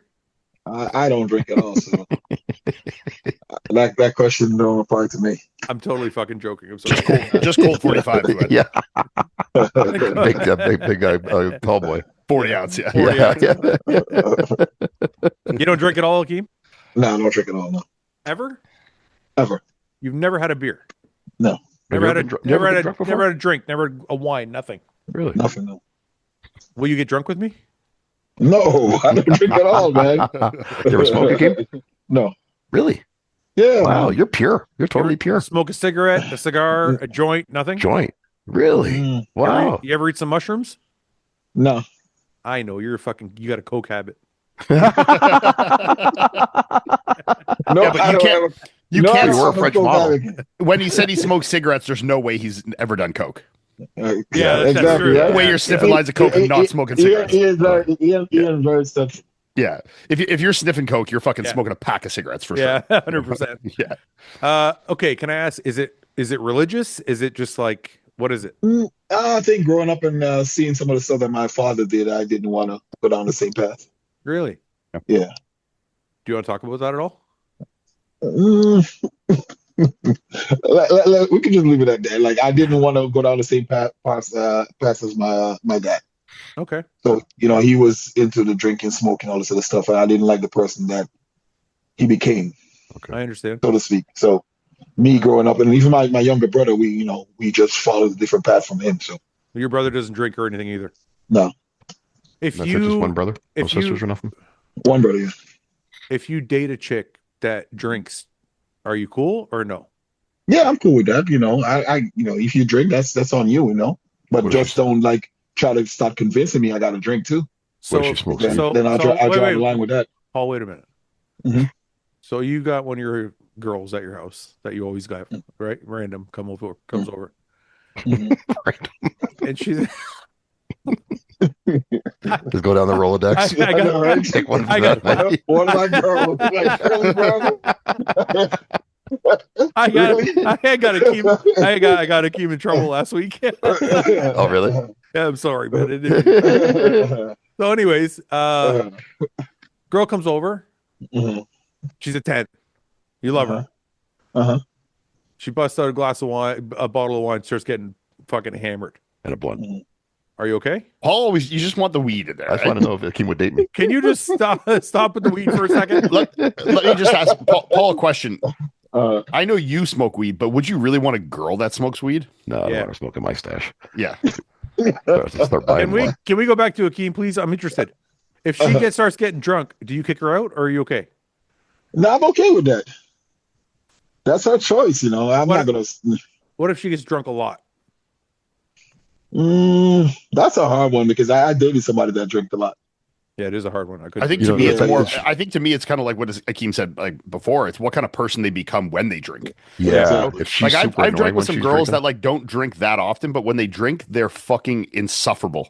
Yes. Where like Melissa can drink and she's like she holds it together fine. Like she's completely Okay. normal. She's not like a fucking. There's nothing I hate more than what's classified as a woo girl. You know, What's that? Oh, like when they just get drunk and as they're like, well, like that shit. That's a white chick That's thing, I like think. my fucking dick will never go more soft than to a fucking woo girl, So if you hold your shit together and you're cool and you drink here and there, I'm completely fine. But like if you're some girl that acts fucking belligerent and you're annoying and fucking that, I don't care if you drink once a year. I'm fucking out of that shit, Summer doesn't get belligerent. Summer just gets like mom jokes. Yeah. It's belligerent with me. She smacked me once when we were drinking. Do you know why? Because she thinks you're like a brother, so she fucking gets. So she get to hit me. She gets a little crazy with you, yeah. Yeah, Interesting. man. Yeah, definitely. Plus, I grew up around all that shit, man. Yeah.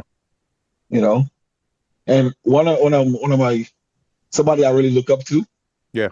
He did all that stuff, but he never, in terms of like the selling and stuff like that, but he never touched anything. Hmm. And I've always admired him for that. Interesting. But Mhm. you don't judge other people for doing it as long as they can. No, I don't. I as don't. long as they can at hold all. it together. Yeah. Okay, that's cool. I think drunk people in general, whether it's a guy or a girl, like there's annoying drunks and then there's people who are fine. Yeah. Like, you worked a lot of bars too, like I did. Like drunk people are fucking annoying. But I think listen. I think every drunk person thinks they're fine, Oh, yeah, they think they are. Yeah. but they're not. Nobody. Well, yeah, but there's still you've been around enough to know there's varying degrees, dude. There's Yeah. varying degrees. Like I hate Humongous myself. spectrum, I hate yeah. myself when I'm drunk. Me too. I always do. Yeah, you're stupid pretty shit. annoying when you're drunk, yeah. When I'm drunk, I'm like Aggressive. aggressive and belligerent and like loud. I'm like, it's like every night I get drunk. The next morning I wake up, I'm like, fuck. You regret something. I can't believe I did that or said that. I'm like, I just, yeah. Every stupid thing I've done in my life, alcohol is involved. But as a bouncer, like I've seen everybody, all the varying degrees. Even the small, like the lowest degree of annoying is still fucking annoying when you're drunk. Like if a sober person and a drunk guy went out together, the sober guy inevitably is going to be annoyed. Yeah. They're just not on the same wavelength. Of course. Yeah. I think drugs make you more annoying to a sober person than alcohol does. Of course. I don't. Yeah. I What think kind of drugs? I Cocaine, mean party, maybe. Yeah, not weed, but I think like party drugs. Yeah. Took that personally for a minute. Yeah. But again, that's varying degrees. Like if you had a guy do one line versus a whole 8 Yeah, true. Well, there's no such thing as doing one line, bro. You're like once you step one line, your whole night is about doing one more line. You know? You're eventually going to get sketched out at some point that night. And if your whole night is about searching for the next line to someone that's sober, that's fucking annoying as shit. Yeah. You know? Like, you got any, man? You got But any? if other people are on coke, then they're in the same ballpark as you, and they just want one more line. So you're in the same fucking party together. You know?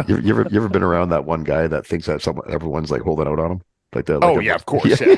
Like, I know you got more, man. Where is it? Yeah. Where is it? Yeah. what's the worst regret you guys ever had? Oh my god, dude, that's fucking so many. hard. Akeem, tell me what your worst regret is. Well, there's a few, man. Okay, go ahead. Give me one. Probably my biggest one is never finishing my master's. In what? I was getting a master's in public administration, and I put it off for one semester. One semester turned into 2 semesters, and now here I am. Still never went back. Yeah, hard to go back to school when you've been out for a while. I have a similar regret. I went to university for 2 years. I wasn't doing my master's. I'm not as smart as you are, Akeem, but I was doing my my honors, and I did 2 years. I didn't finish it. Yeah. I wish I would have finished. Not that it would have mattered. Like I'm not using it, but I don't know, I just don't like starting shit and not finishing it. Mine was a little bit more crazy because I only had about like 4 or 5 classes left. Yeah. And I wanted to compete. That's when I did the North Americans. Yeah. And got my pro card, and I'm like, let me just take a semester off. Yeah. And I never went back. Yeah, bodybuilding derailed my education as well. Me too. I have another regret. I wish I would have rode my motorcycle a little more carefully. That's a good one. Yeah. That's a good. Paul, any regrets? Wish that day I tore my pec, I would have warmed up. That's the first thing of all the things I could think of.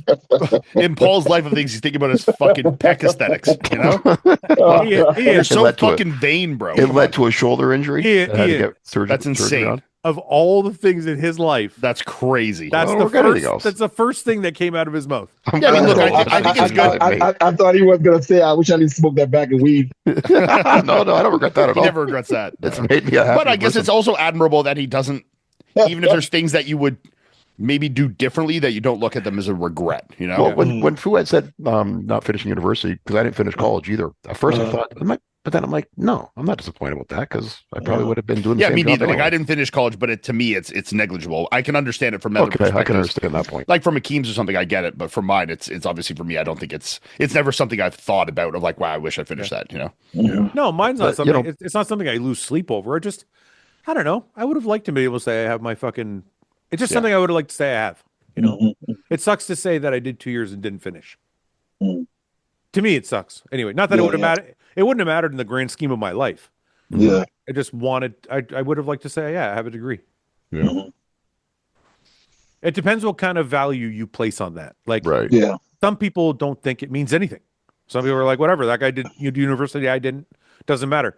To some people, it doesn't mean anything. To other people, it means way more than it should. Yeah, because I've always been a person that like to finish what he started, and that was the one time I didn't finish it. And I think it's always like it was hard to get over that one. Yeah. If it was like a master's or a PhD or something that I was, that I fell short of, then maybe. Yeah. But like just to get a regular diploma or degree, to me, I don't look back on that with regret. Right, but to everybody's bar is like, you know what I mean? Like you're saying masters. To me, just having a degree would have been like. Okay. Yeah. Enough, right? That's just anyway.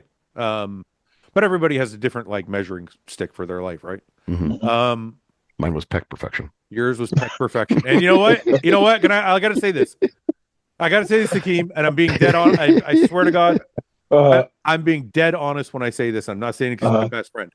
uh, The only person in my life I've ever seen with better pecs than Paul is Frank McGrath. Thank you, Fred. There is, before he tore his pec, like when I first met Paul, we both, like, we're kind of friends, and he told me he had gyno surgery. I had gyno surgery. I always secretly thought that they did like more to his pecs because they were like, they're perfect, perfectly shaped. I'm like, what the fuck? This guy's pecs look like they're fucking somebody drew them onto his chest. And then he tore one. Now they look like shit. But they look. But now I know why. Now I know why he's so disappointed, because he had like. Yeah. It was the only body part I had that was good. Nothing else was good, so I was so proud of it. Was it as good as Franco Colombo? What's that? Well, Franco had really good upper chest, which I didn't have. I had more of an Arnold chest. No, like I'll show you what his chest looked like. If it's Frank McGrath, man, it's a smaller. I don't think a picture without the tear. Yeah, no, not you. I'm saying Frank McGrath. Okay.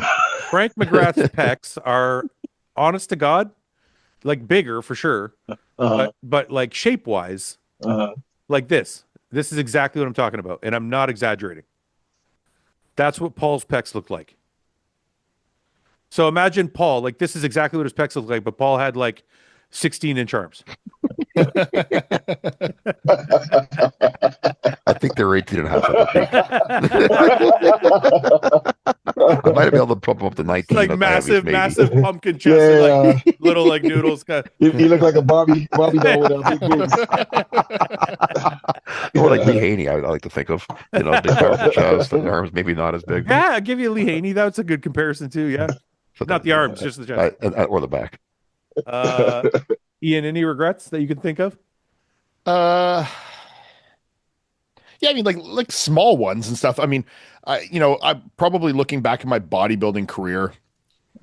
Like, I think if I was going to go back and do it differently, I wouldn't let like external opinions bother me so much, and like kind of stay out of that noise and fucking fight people online and shit that I learned later in life that, now I can stay out of that and it doesn't bother me. And it's like, it's not things that I learned to take at heart like I did then. Yeah. Which I think just took like some growing up and maturity and kind of seeing that it doesn't fucking matter that much.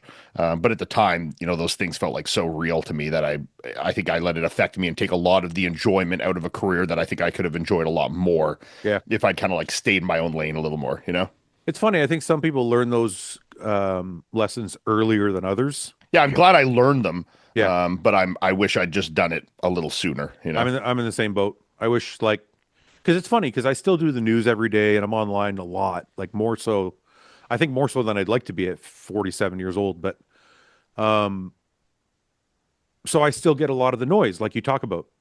Like a lot of people have like a conflicting opinion to my opinion or whatever, and like that stuff used to bother me. It doesn't bother me anymore. I'm like, they have their opinion, I have mine. Everybody's opinion is valid, and I don't really care as much as I used. Like, I guess I don't really care to convince everybody else as much as I used to. I'm like, now I'm just like, this is my opinion, that's your opinion, we're all good. Cool. Yeah.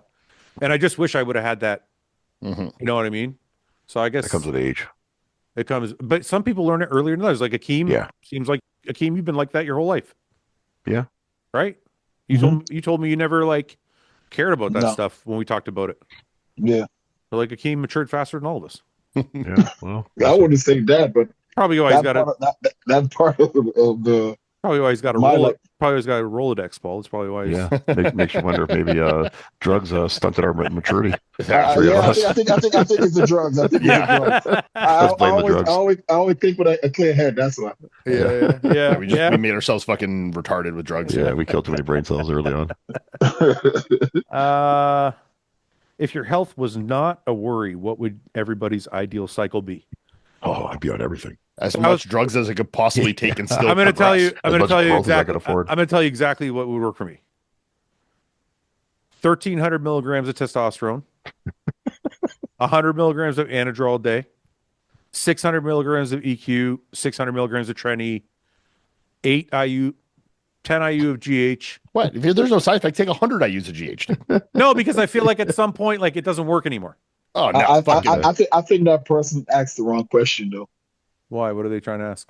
They got to put money into that factor, too. Yeah, because... Yeah, no money, no health, Yeah, no money, no health. Yeah, exactly. Okay, no money, no health. Go ahead, Akeem. Tell me yours. Definitely a lot more GH. Yeah. If there was no concerns of GH, I would take, and no money, I would take 1,000 units a day, dude. Yeah. You know? An IGF-1. Yeah, I would be like that everything. fucking Russian guy just cranking 100 units a day. Like, fuck it, you know? Thoughts on The Boys ending? Anybody watch the show The Boys? I I watched the first season, but then I never watched it again after that. It's crazy. Would you rather be able to get lean eating whatever you wanted in prep, or be able to grow without pushing calories insanely high? Grow without pushing calories, Me for too. sure. I think I take the other one. I like eating. I think I'd like to get lean eating whatever I want. That would be fucking awesome. Awesome, Are you kidding me? I can grow. I'm happy to eat as much as I want in the off season. I want to be able to get shredded without dieting. Yeah. But it'd be cool to get huge too, without you have to like really eat much. Yeah, but I got huge by eating them much, so I don't care. Yeah. I think Like if you have I guess it depends how huge. Like, I think it's maximally huge, you know, like it depends. Like, I think at some point everyone will be limited by how much they can eat. So if that's never a limitation, I think everyone could be bigger. You know, what I'm saying is, I think it depends on the person asking the question, or you're asking the question Right. too. Because if it's a hard gainer, they're going to say Yeah. the off season thing. If it's a guy that like loves to eat like me, they're going to be like, I'll take the dieting. More. See, I'm not a hard gainer at all. Like, obviously, I've been 260 pounds on stage, but I detest force feeding way more than I care about being hungry or eating limited food. But you're also the kind of guy that doesn't like get rewards from eating food. No, exactly. So Yeah. like, it's not that meaningful to me to like be able to eat fucking mini eggs and get shredded, you know? I'm an emotional eater, so I want to eat pizza all the time. Get shredded. Yeah. See, I'm an emotional not eater. So then in the off season, I could not eat and still be huge. Yeah. I'm the total opposite of all of that. I would just rather not having to do so much cardio to get in shape. Yeah, fair enough. Well, I'm jealous of guys like Ian and like Dexter Jackson and people like that who say they only do like 30 minutes of cardio like the last 4 weeks or the last 6 weeks. Yeah. Like, you should. I would love like that. That would be my ideal problem. Yeah. I don't mind. I don't mind cardio. I like doing cardio. Yeah. Yeah. I hate it. I used 2 hours a day, 2.5 hours. I used to not 2.5. I used to get up to two 1 hour sessions. Mhm. Was the most I ever did. Mhm. When I got bigger, it was down to like 2 half-hour, 2 40-minute sessions, or like a 40-minute and then a 25-minute, whatever, like mixed up. But I didn't mind the training or the cardio. It was just the fucking diet, man. I hated fucking dieting. You know, bet you that question asked to a younger guy, you probably get the answer of eat more The food, food, and get shredded. yeah. But an older guy probably. No, I was gonna say the opposite. If you ask a younger guy, they want to be big, so I bet you they would take the bulk. I agree. Yeah, We got Reddit True Tide and shit now, Paul. People can just fucking take drugs and not be hungry. It's easy. True enough. Yeah, believe me, I was taking a bit too much myself. I had to cut back. I couldn't fucking eat at all. I was losing too much weight. I finally found a stack that worked for me, Paul. Yeah. Well, By the way, anybody see the shirt? If you're wondering, anyway, I stacked Retta 5 milligrams a week. okay. Like one shot. No, I would 2.5 and 2.5. Okay.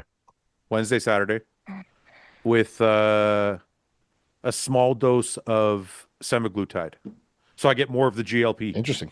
Yeah, Right.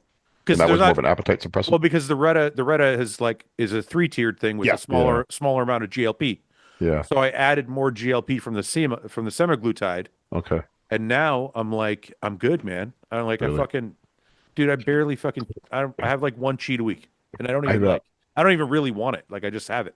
Yeah. I found the same. I've been doing like 10 IU every other. I bumped it up to every other day for a bit because I've been traveling a lot lately too. I thought, let's bump it up a little bit that way. When I'm on the road, I won't be feeling so hungry. That's a lot for you though, because you got a big response from just a little bit. I know. So, but I had to cut back because man, I couldn't eat at all for a few days. Like, Ian, you should see Paul. I saw him at the gym yesterday. He looks like a frail old man. Are you skinny, Paul? I mean, the last 2 days I fell back out. So Are you peeled at least though? yeah, sure. He's always peeled. Paul's been peeled since I met him. I've lost my stomach. I don't mean though. just his forearms though. I mean his whole body. No. Yeah, my calves too. Ian, I'm telling you. Like abs. I got abs right well, now. he's got a barrel for a stomach, but outside of that, It's gone down. It's gone down a lot. I'm into a barrel. Damn. A little bit, this Oh, little my distended God. at times after I eat, especially, but barrels accurate. Paul, But I'm serving Fouad papers. Oh, hi. For abuse? Yeah, man. Yeah. I think Oh, you got don't grounds. listen. Okay, can I tell you something? Paul plays this game. He knows he's doing it too. Whenever we're in public, he doesn't say shit about me. Uh-huh. Not anything, not a peep. Uh-huh. In private, though, this motherfucker can dish it out just as well as I can. Uh-huh. Trust me. Okay. Okay. Let him think he's tough. Okay. How does Paul feel when he meets fans that he judges? Fine. You do a good job of separating your emotions completely from judging, I noticed. You don't, you're very, very objective when you judge. Thank you. I mean, there's I nothing try to be. personal to it. I try to be for sure. I think you have to try to be if you're going to get to know the athletes too that you judge.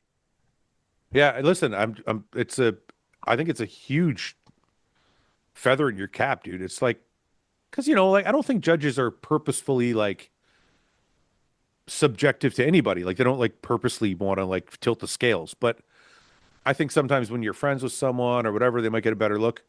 Mm-hmm. I've noticed you purposely like almost do the opposite just so you're being as objective as possible.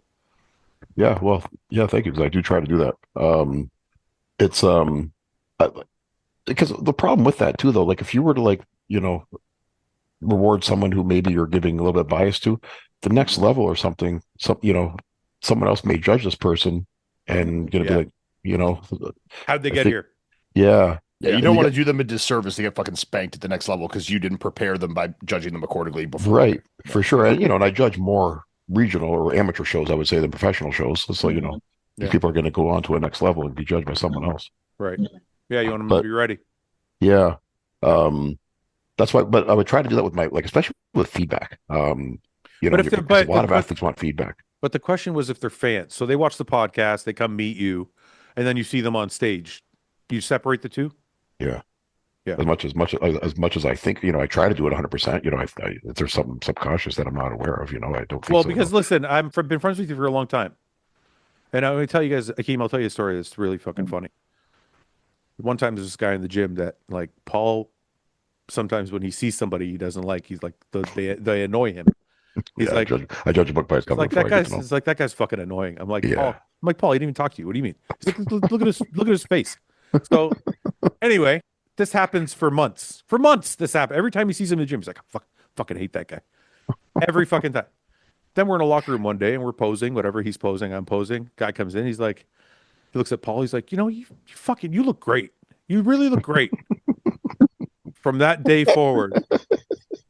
Paul loved it. I swear to God, and honestly, I've seen that happen like at least 4 times. Yeah. Well, I got to know the man. I got to know. Yeah, you're judging the book by the cover, huh? Yeah. I do it all the time. Yeah. I do it all the time, and I tell myself I'm not going to do it, and I still fucking do it all the time. And then I'll meet the person. I'm like, that guy's pretty cool, man. I don't know why. Every time he says that to me, I'm like, did he tell you look good? He's like, yeah. I'm like, okay. That's fine. It's so funny because I get that all the time. I'm in the gym training. Yeah. People would go talk to my training partners before they talk to me. Yeah. Because they're probably intimidated by you. Yeah, exactly. Yeah. I get that all the time. And then finally, like, let's say I go home, I'll get like a DM from them and saying like, hey, I saw you in the gym today. You look great. And I respond back. And then the next day they see me. They're like, wow, you're a really nice guy. Yeah.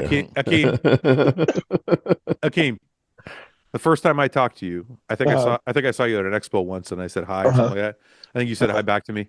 I went, I told my wife, I'm like, Akeem's not a fucking asshole. He's nice. He's like a nice guy. I got to admit, exactly. Yeah. I was terrified. I'm like, I think Akeem hates me. I just thought you hated me. I'm like, I don't fucking know. I was intimidated by Akeem. I think the first time I went to talk to you was at UK Arnold, I think. Yeah. I remember seeing the hotel or something, and I was like, hey, you look great on stage. And I just shook your hand, and then you gave me like a smile. And I was like, oh, man. I was for a minute. That was it. Paul was in love after that. He's like, he's a great guy. Like, after that, I sang your praises. But I just find it so funny because they would not approach me. They would go talk to my training partners about me. Yeah. And then my training partner would come back like, yo, you need to talk to your people, man. Why didn't come and ask me all these questions about you? Yeah. Yeah. You were inviting. It's my birthday. Can Paul please sing me a rap and use no cap in it? Let me maybe give you a verse. I'm not doing Okay, a rap. Okay, go ahead. me pick the right line. It's his birthday? I can't believe you're going to attempt this. I'm just going to give him a verse, so I'm not going to do a whole rap. I'm just trying to make sure I don't mess up. Give me the one. verse. Give me 2 lines that rhyme. Yeah, well, there's only one rap that I know. Okay, hit it. We're the cause of all the commotion. It's not a spoken poetry. It's a rap. You got to rap it. I'm trying to think of the rest of it, though. You're not fronting, but where's you going? What are you smoking, man? That ain't potent. What are you talking about? That ain't important. You know the rap? Yeah, I know the rap, but Yeah, you didn't use no cap in it. It's a cap, yeah. Okay. What? The word cap. Remember, you learned it last week. Oh, yeah. I can't. I got to come up with a rap with that word in it. With Yeah, no you gotta cap. incorporate it. With no cap Just do in it. the same rap you just put Okay. no cap in it. Well, I'm white, so I can't rap. That's no cap. Now I'm going to take a lap because I got to go use. Take a nap. Yeah, I gotta go I gotta take a nap crap. first. So, yeah, I gotta take a crap. Yeah. Happy birthday. Happy birthday. What's worse, forgetting your pre-workout at home, dropping a meal right after you made it, breaking a new vial of gear, overflow of oatmeal in the microwave? You guys know. That's some good ones, man. You guys know what I'm going to say, no? I'm saying dropping a meal. I'm going to say breaking a new vial of gear. What the fuck? I are you don't talking give a about? fuck about that, dude. Fucking if I drop a meal after I make it, I'll fucking rage, man. But like I remember when I was young, I was like 20 years old, just started bodybuilding. I worked at Popeyes, like the supplement store in Canada, not the chicken place. And I was in the back room. I made a meal and took it out of the microwave. I put it on the shelf. I bumped it. It fell onto like the stockroom floor. And this is like a disgusting stockroom, like, whatever. I used the broom that we sweep the store with. I swept it into my Tupperware and I ate it. Oh, That doesn't shock me at all. Dude, there was like fucking From gravel and pieces of like wood shavings in it and fucking dirt. I ate the whole thing. Oh wow! Christ. I was I'm at not work, dude. surprised I had from to- you, though. I had to I'm eat not it. surprised. Yeah. Were you sick the next day? No, it's fine, but it was fucking gross, man. You all right, man. Akeem, which one? Though. Akeem, which one of these you pick? Those are you going to pick? I would have to say 2: the microwave, oatmeal in the microwave, and Yeah. forgetting the pre-workout. Yeah, both are a bitch. Yeah. Paul? 'Cause I remember there are so many times that I, decide I'm going to lift heavy at the gym, and I Yeah. forget the freaking pre-workout. I need mine too. And it just changes the whole workout. Ian doesn't care. No, look, I use it every day, but if I forgot it, I wouldn't care. Yeah, I mean, it's not the end of the Is your world. workout still the same? Yeah. Yeah? My So work. some- It's not the same, but like it's tough for me to get into it. But once Yeah. I'm into it, I'm good. Okay. That I agree with. Yeah. Mhm. I like being into it like before I start. That's why I Yeah. like my Yeah. pre-workout. Me too. Yeah. Yeah. But Paul, which one are you picking? The solve to that, though, is you just drive really fast to the gym with really loud music. The faster you drive, the more you'll get into your workout. Okay. And louder the music. Paul, which one are you picking? Well, I was going to say the gear thing, but then again, like I get my testosterone covered by insurance. It's Yeah. TRT, so that wouldn't really bother me too much. I would say I hate cleaning my microwave. I fucking hate it. So I would have to go with the oatmeal. Oatmeal? Yeah. How would you rather accidentally moan your ex's name or your homie's name? What's going to get you in least trouble? I'm gonna say homie's name. Yeah. You'd rather do that? Dude, if I fucking moan my ex's name in the middle of sex, are you kidding me? Finish. Yeah, You'll never but live that down. if you My moan wife- a fucking Fouad, dude's name, Fouad. imagine you're Why fucking are your you wife gay? and you're like, Why oh, are you gay? Ian, Exactly. Yeah, why are you gay, Fouad? that's Dude, fucked, man. If I said my ex's name, my wife would burn my house down. Yeah, she'll just make fun of you for the best I friend. would take that one over No. moaning my homie's name. Hell no. No, My mom watches this, so she'll probably have a good laugh at it. But my dad's like fucking 80 now, and he's actually insanely sharp for an 80-year-old. But quite often, he calls his current wife my mom's name. Oh, that's awesome. That's great. He'll be like talking blah blah blah blah blah, and then like say my mom's name, wish her right there. He does it all the time. It's so funny. He's crazy. got a very understanding wife. Yeah, So, Akeem, you're gonna say your I mean, he was ex's married to my mom for like fucking Yeah, 20 I, years. I, I would say my ex's name. name? I think I'd say my ex's name too. Yeah. Really? Like, you, Yeah, I mean, dude, if I moan a dude's name in bed, that's crazy. Yeah. you could just say that you meant something else, or you. I could don't just say we were hanging out earlier. I just had some on my know. Something come up my head. Are you moaning his name? Come on. I almost No, want to go no. ask Melissa which one's worse. I'd rather her think that I'm gay. You know how rather bad you listen. You know how bad it is if I don't even want to ask her the question because she'll fucking She'll like, punch why? you in the face. Yeah, yeah. Like Yeah, Ian's no, ex-girlfriend just punch him in the face, just a sucker. Yeah. I love that story. Because you could clean it up and say like she pissed me off or something like that, and I'm just thinking about her and then frustrated and everything like that. The name just popped out. Listen, maybe if you have I have no answer for why I would have moaned my homie's name. Maybe if you have 1,000 X's that will fly. I don't have that, and so it's a little different for me. Yeah. No, my wife would think I'm a fucking closet gay if I'm like about to bust. And I'm like, oh, Paul, fucking, I'd be honored, but I'd rather her think that though that something's up. You said your ex's name, you would never forget. They would never let you forget about that. You'd be fucked for the rest of your relationship. Yeah, I mean, if I think of it on the other side, but there's like something like less fucked up about your wife being a dyke. So like, if she moaned a girlfriend's name versus her ex, I'd obviously be a lot less mad about the girl's name. Most guys be like, "Ooh, yeah." What do you think? Like, if she moans her ex-boyfriend's name, I'm punching her out. You imagine your confidence went right to just fucking died. She's fucking dead. Yeah. Yes, she's dead to me. Yeah. Akeem, what if it was the other way around? What do you think? If she said her girlfriend's name or her ex-boyfriend, are you kidding me? Are you fucking kidding me? I would prefer the ex-boyfriend's name. That means I'm doing a good job. You're full of shit. You're full of shit. That means I'm doing a good job. I remind of the ex. You're full of shit. You're just trying to justify your fucking argument. If I had Akeem's poll though, maybe my answers would be different. Bro chat tour, Fouad. We are waiting on the RV, buddy. Yeah, I know that would be fun. I'm still thinking about it. It's been in my head for a year. Should I buy an RV? Yeah, you would just rent one first, dude. I don't want to pay like fucking $5,000 to rent one, man. It's not that much, dude. You can go on the fucking rent RV. Like, it depends it depends where you take it. Right. Well, just don't take it far. Just take it to like somewhere that's like 30 minutes away, like a nice national park near you. Take it to your house. Well, if you're gonna do that, then you rent. There goes Fouad. All right, he's gone. He's got a cute little Akeem came in. He looks like Akeem now. I'm just gonna leave that. Akeem went in the box on my computer. Akeem's in the box for Fouad. Was that? Oh, is he? Okay, well, not anymore. I'm back, aren't I? No. No, I'm back. There you are. No, but Fouad, if you were gonna rent one near me, you just rent it near me. Yeah. Like it's the trick is just rent them near where you're staying, not drive them there. So like if you want to go somewhere 6 hours away, rent one that's near the 6 hours away and then camp in it. Actually, this just reminded me. Paul, are you gonna go judge that show in Ottawa? Not sure yet. Which show? They asked me to judge one. I think it's Ottawa the first Naturals, June 20th. Oh, July. June 20th. I thought it was July, early July. June 20th, I think. It's June 20th. I thought it was like July. I thought it was July 4th. No. The Ottawa shows are June 20th is the natural show, I think, and then there's the one in October, whatever. Okay, maybe it was June 20th then. I'm not judging it though. Oh, you're not? I said that I couldn't right now. I don't know some things yet, so I just said no for now. Well, the reason am I judging your guys' show? Yeah, I got you a hotel. Okay, but like, does the CPA know this? Yeah. Okay. Because no one's communicated to me. Like, I didn't get an email from anybody saying I was on the list or anything. You're coming to our show, right? Oh, you didn't? Yeah, but I haven't heard from anyone about it yet. Yeah. I'm thinking about going up with him if he judges. Yeah. So I'll come up and we'll ride. Sure. Okay. Would Paul take one romantic week with Rihanna or Fouad's arm back in full function? Rihanna. Is this pre-child Rihanna? It's whatever the best Rihanna in your mind. See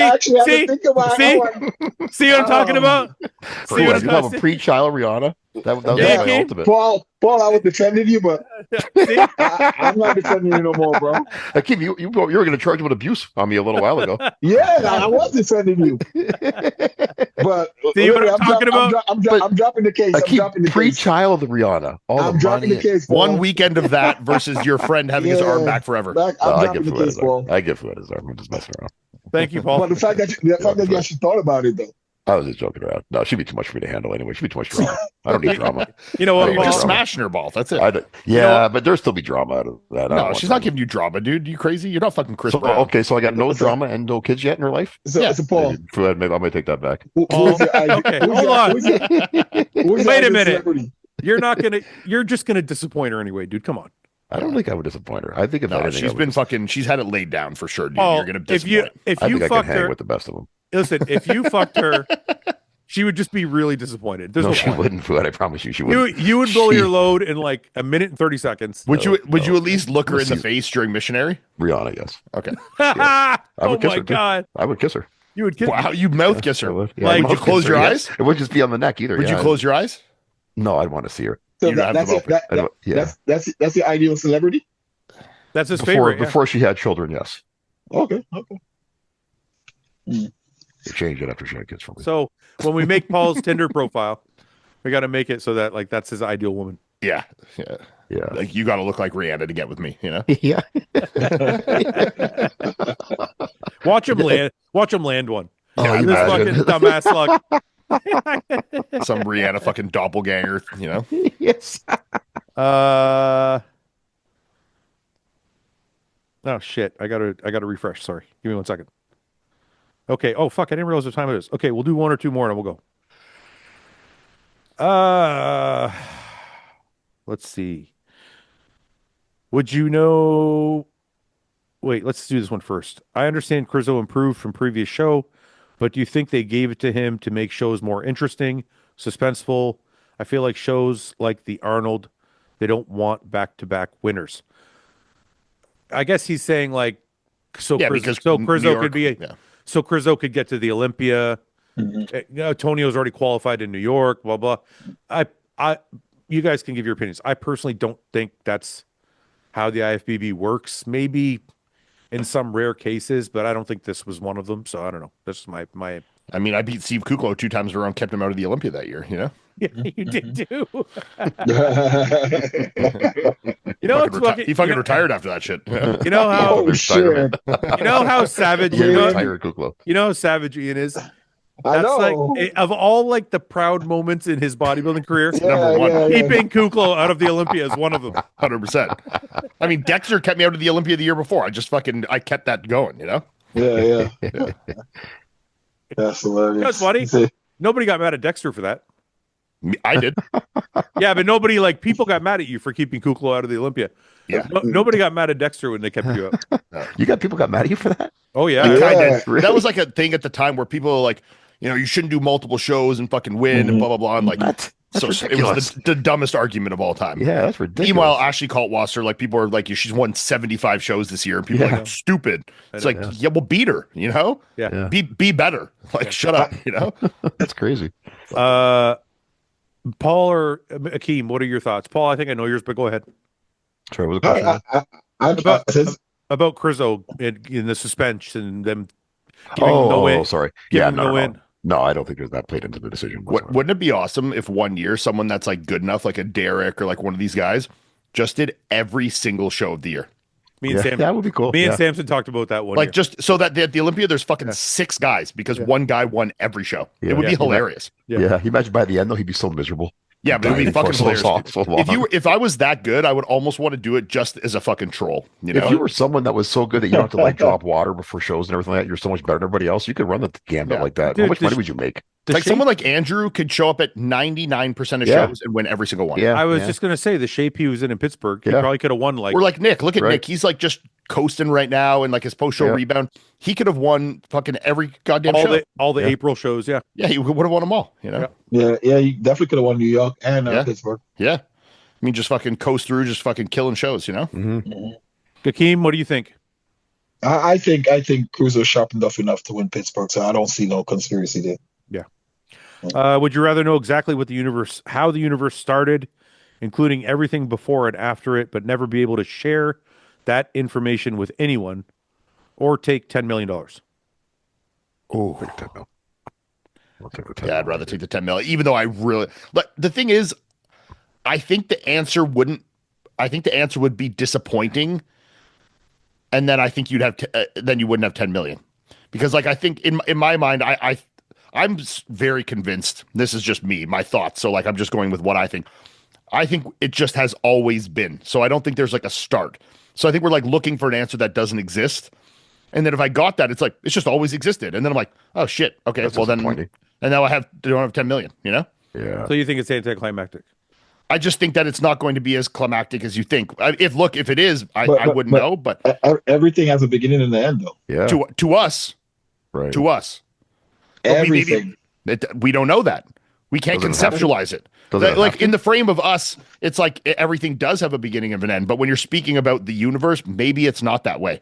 Maybe it just has always been, and we can't understand the concept of always been. You know? Dude, you still have islands being formed right now. Huh? You still have islands being formed right now. What do you Yeah. mean? So It has a beginning and an end. not everything though. Everything has a beginning and an end. To us, To us, yeah, I'm just gonna say. I'm whatever just he going to said. leave it at that. Everything has a beginning and an end. yeah. We don't know, and that's the thing is it could end up being.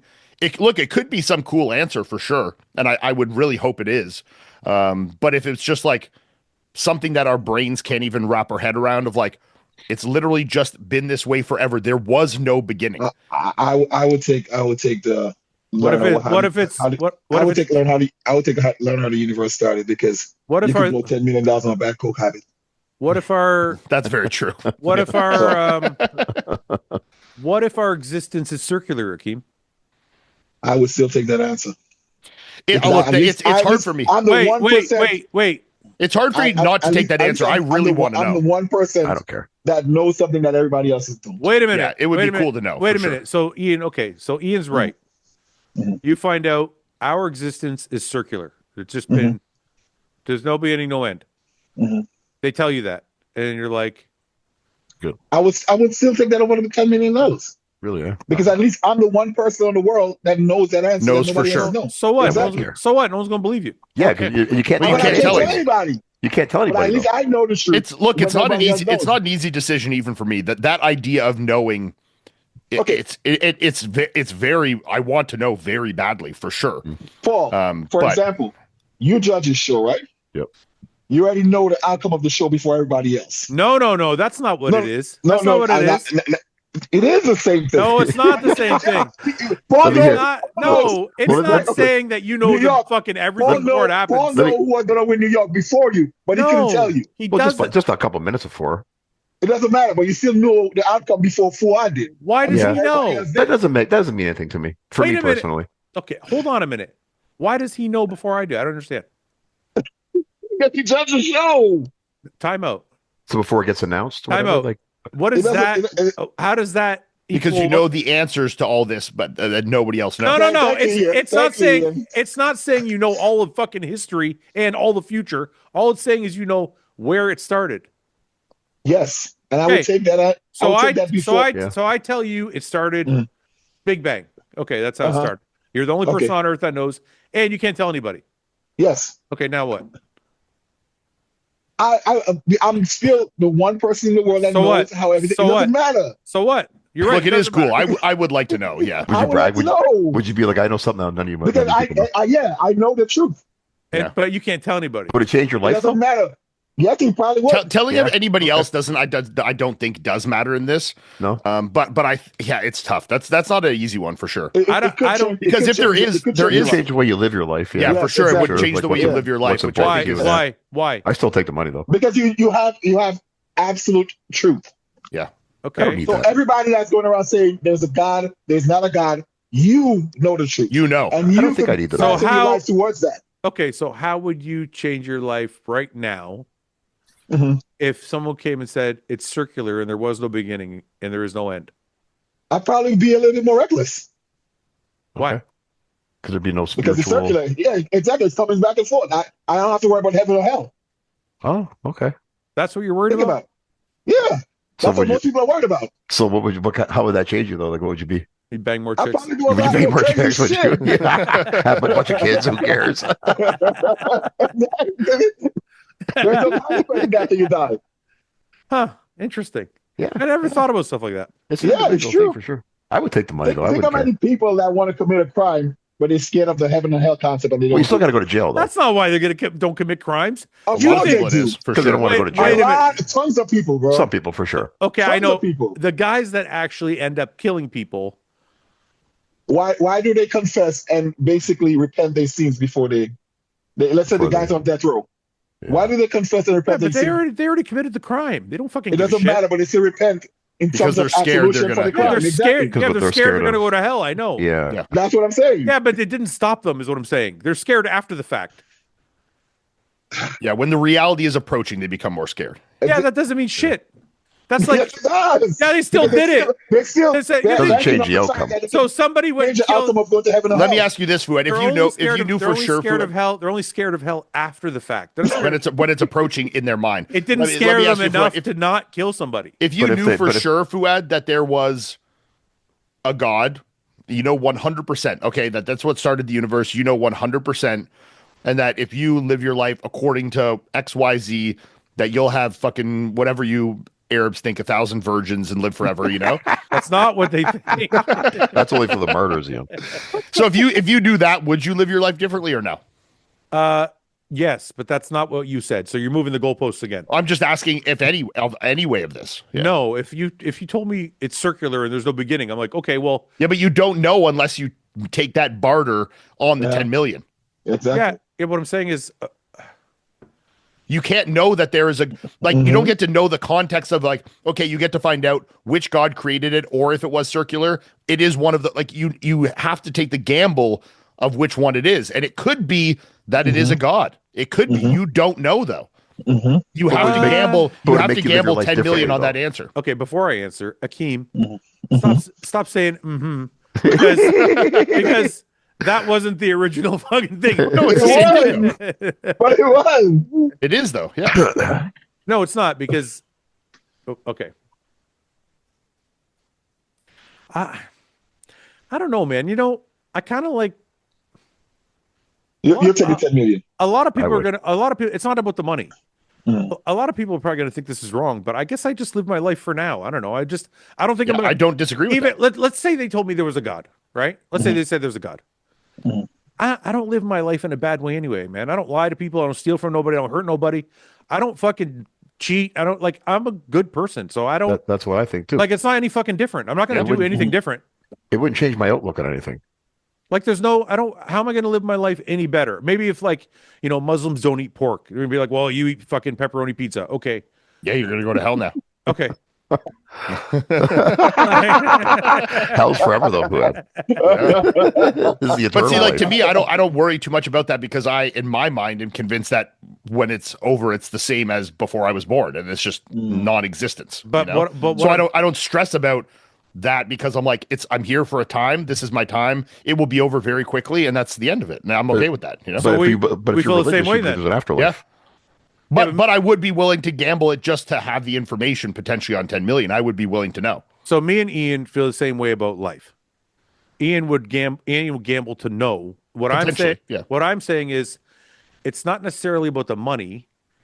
It's more. I'm not saying I would live my life differently though. It's more about, Akeem, I don't know how I would change my life. I don't believe in organized religion. Okay. Let's say I believe there's a God. Even if there is a God, I don't think you're going to hell for eating pepperoni or for some other mundane fucking thing that's in these Okay. organized religions. Well, I so when- think when you go to hell if you're a shitty person. No, when you say circular, do you mean like reincarnation? I didn't mean anything by that. I'm actually using Ian's example now on if somebody said there's a God or there's not a God. What I'm telling you is even if somebody said there was, how am I going to change my life to be a better person? I know this, I could probably give to charity, or maybe I could go help out at the hospital or something. There's things I could probably do to be a better person. I'm not saying I'm a fucking saint, but I'm saying I'm not a bad person. So I'm I'm not going to go to fucking hell anyway. So what do I care? But by the concept of God, you are a bad person. By the concept of what? Religion, you're a If you bad believe, person. I don't believe in organized religion. So you're a bad person. But you'd have to gamble That's 10 what this is million turning into now. You'd have to gamble that 10 million to know. I might eat pepperoni pieces, but you got a fucking Rolodex, motherfucker. Bad person. It makes a lot of people happy though. That You're on the scale of fucking bad things. You're way ahead of me. You're enjoying sex and I said that? is adultery just like sex outside of marriage? That's not adultery. That's not adultery. Well, adultery's cheating. Adultery is cheating on your wife. Okay. Well, then having a bunch of randoms doesn't make you a sinner. Yes, it But does. technically You it can't does. have sex outside of marriage. Sex outside of marriage is a sin. Yeah, that's a sin. Outside Yeah. the That's what I confines of asked. marriage. Yeah. Yeah, but you said No, you said adultery. It's not adultery. adultery. Oh, well, then what's It it is called? a Yeah, sex separate outside of thing. marriage. What's the sin? What's the charge? Sex outside of marriage. Instead of is a sin. marriage. That on sin. its own is a Yeah. sin. That's sin, Yes. yeah. And Akeem's like 1,000 deep, so he's It fine. shouldn't be a sin. He's making many women happy. He's spreading his love. Sorry. I'm just joking. It's like 3. I'm just joking. It's only My God. I don't see how that's a sin.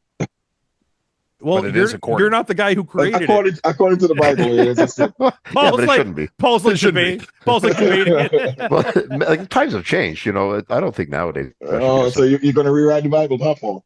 Yeah. I'd Jerry like to picking the amend it at Bible least a little sounds familiar. You know? All right. You know what? Let's end it there on our Bible. No, let's do one more. talk. Do one more. All right. We'll do one more. This is for Paul. Is Drake overrated, the most overrated rapper in the last 10 to 15 years? Overrated rapper, eh? I know some people are big fans of his. Paul, you from Canada, you better speak wisely, man. Yeah, I'm not from Toronto though, Keem. I'm not from the 6. They can't get him down here in Windsor. We're only 3 hours away. Yeah, I Still consider us more like Detroit than Toronto. Gotcha. Overrated in my realm of favorite rappers, he's overrated. I don't know how to answer that one. That's tricky. I mean, the guy's very. I like successful, his music. I don't think he's the greatest rapper, but he's not bad. I don't Like a think couple anyone's of calling songs. him the greatest rapper, and overrated's hard because music is subjective. So Yeah. it's like you can say he's overrated, but the people that are buying his music and albums like him. So it's clearly not to them. So like, Well, but hold on. it's If you're only being- an opinion of who likes the music, and if lots of people like the music, it can't be overrated. Well, you're right. You're right to a degree, but also you can be kind of objective about it. If you said like rapping as a skill, as a lyricist, Yeah, but I don't think anyone's saying Drake is the best rapper ever. that's I think what he is saying. He's Oh, saying I mean, like, if that's the context, then obviously you're fucking retarded. But I mean, if you're talking about is Drake great, I don't think his he's music, is his music overrated? It's like to who? You I don't know? think he's saying music. I think he's specifically saying like As the a rapper? the art of rapping. Yeah. Oh, yeah, okay. I mean, it depends what the claim is. If the claim is Is he he overrated? overrated? If the conversation is him being one of the best rappers ever, Yeah. then there's a conversation. But if you're just saying he's overrated XYZ, then it's like for Well, who, you this know? is the interesting part. like though. to me, maybe, but I don't listen to Drake, so like it's irrelevant. You know? No, but this is the interesting part. He says in the last 10 to 15 years. And in the last 10 to 15 years, I don't listen to as much new rap, so I don't know. But maybe Akeem or you guys listen to more new rap. I don't know in the last 10 to 15 years any great rappers. I mean, I don't know. I have no idea. Akeem, do you listen to any new rap or no? Yeah. Is there any great rappers in the last 10 to 15 years? Well, there's a few. J. Cole is I'm pretty not good. I'm not saying ones that started earlier and kept going. I'm saying people that started in the last 10 to 15 years. Well, J. Cole is pretty relevant. It's Okay. the past 10 years. But does So is Kendrick. does Drake match that level or no? Yeah, I believe so. What I Okay. would say about Drake is the fact that I watched a reel the last time and they were talking about like since Drake and that Kendrick Lamar beef, people don't really dance in the clubs anymore. They Because don't. Drake took a break from making hits. Yeah, And yeah. as far as hits, he's good when it comes to making hits. 100%. Yeah, for sure. Yeah. But now we're talking about music. But Yeah. that's what I was saying. Yeah, and I think Ian's 'Cause right like, about that. that's what I'm saying. Yeah, If people are enjoying the music and like you said, people are dancing clubs, you can't say he's overrated. exactly. But if you're saying he is one of the greatest rappers of all time, well I then would there's say no. actually a debate of like, yeah, actually being a lyricist, which is different. Yeah. That's Yeah, a yeah, tangible, you know? Yeah, Yeah. yeah. How it makes you feel and how you enjoy it as music is just subjective. But like if you're actually getting into tangibles, it's different. My personal opinion is he's not overrated music like musically As it's a not musician. overrated. Definitely not. No. I think I would say as a rapper he is. Yeah. It is, yeah. Who is there like considered like one goat of rapping? Like, is there Michael Jordan of rapping? A lot of Of course. Who? honestly, I mean, I think your like big ones are kind of like go I want to let Akeem answer first. For me, my GOAT is always Nas. Nas? I would put that Yeah. there. Yeah. I think Akeem I like is gonna, Biggie. I wouldn't put Nas there. I would put you're gonna I would say the big ones are like Like Biggie, Listen, Tupac, Eminem, Nas, like those are like. Akeem, Mhm. I'm listening. just because you're black, you don't get to dominate this portion of the conversation.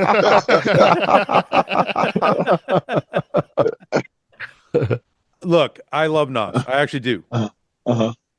I don't know if I would put him up there lyrically with Eminem. Lyrically. You need to go back and listen to Illmatic, man. Okay, I will tomorrow. Put Illmatic next to Eminem's best album and tell me, and then come back and we have that It's a conversation. very different style I'm of saying rap for sure. specifically. I don't care about different lyric- style or not. Lyrics. Put Illmatic next to Eminem's best album and then come back and talk.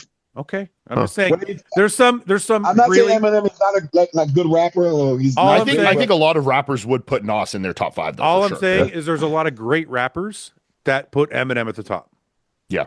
Of course. I'm not saying he's not a great rapper. All I'm saying is I'm not But- out of the I'm not that GOAT debate, I'm would not way put off. Eminem in. what I'm I put him saying in my is top 5. what I I'm put him in saying the top 5. what I'm saying is I'm not way off on what I'm Mhm. saying, considering some of the greatest rappers put Eminem at in that position. Yeah. So like I'll put him in I'm the not top 5. well then it's really not like They're all if, great. Top three- if you're top if you're three, no. if you put him in the top 5, then we're Mhm. not really saying too much different because people are gonna have Yeah. people are gonna have it's gonna a vary. people are gonna have a top 5 that's like Mhm. mix and match. You know what I Yeah. mean? Mhm. Yeah. Mhm. A better So question would be like, who's your Mount Rushmore of rappers or something? Mhm. okay, that's a good question. Go ahead, Yeah. give me that one.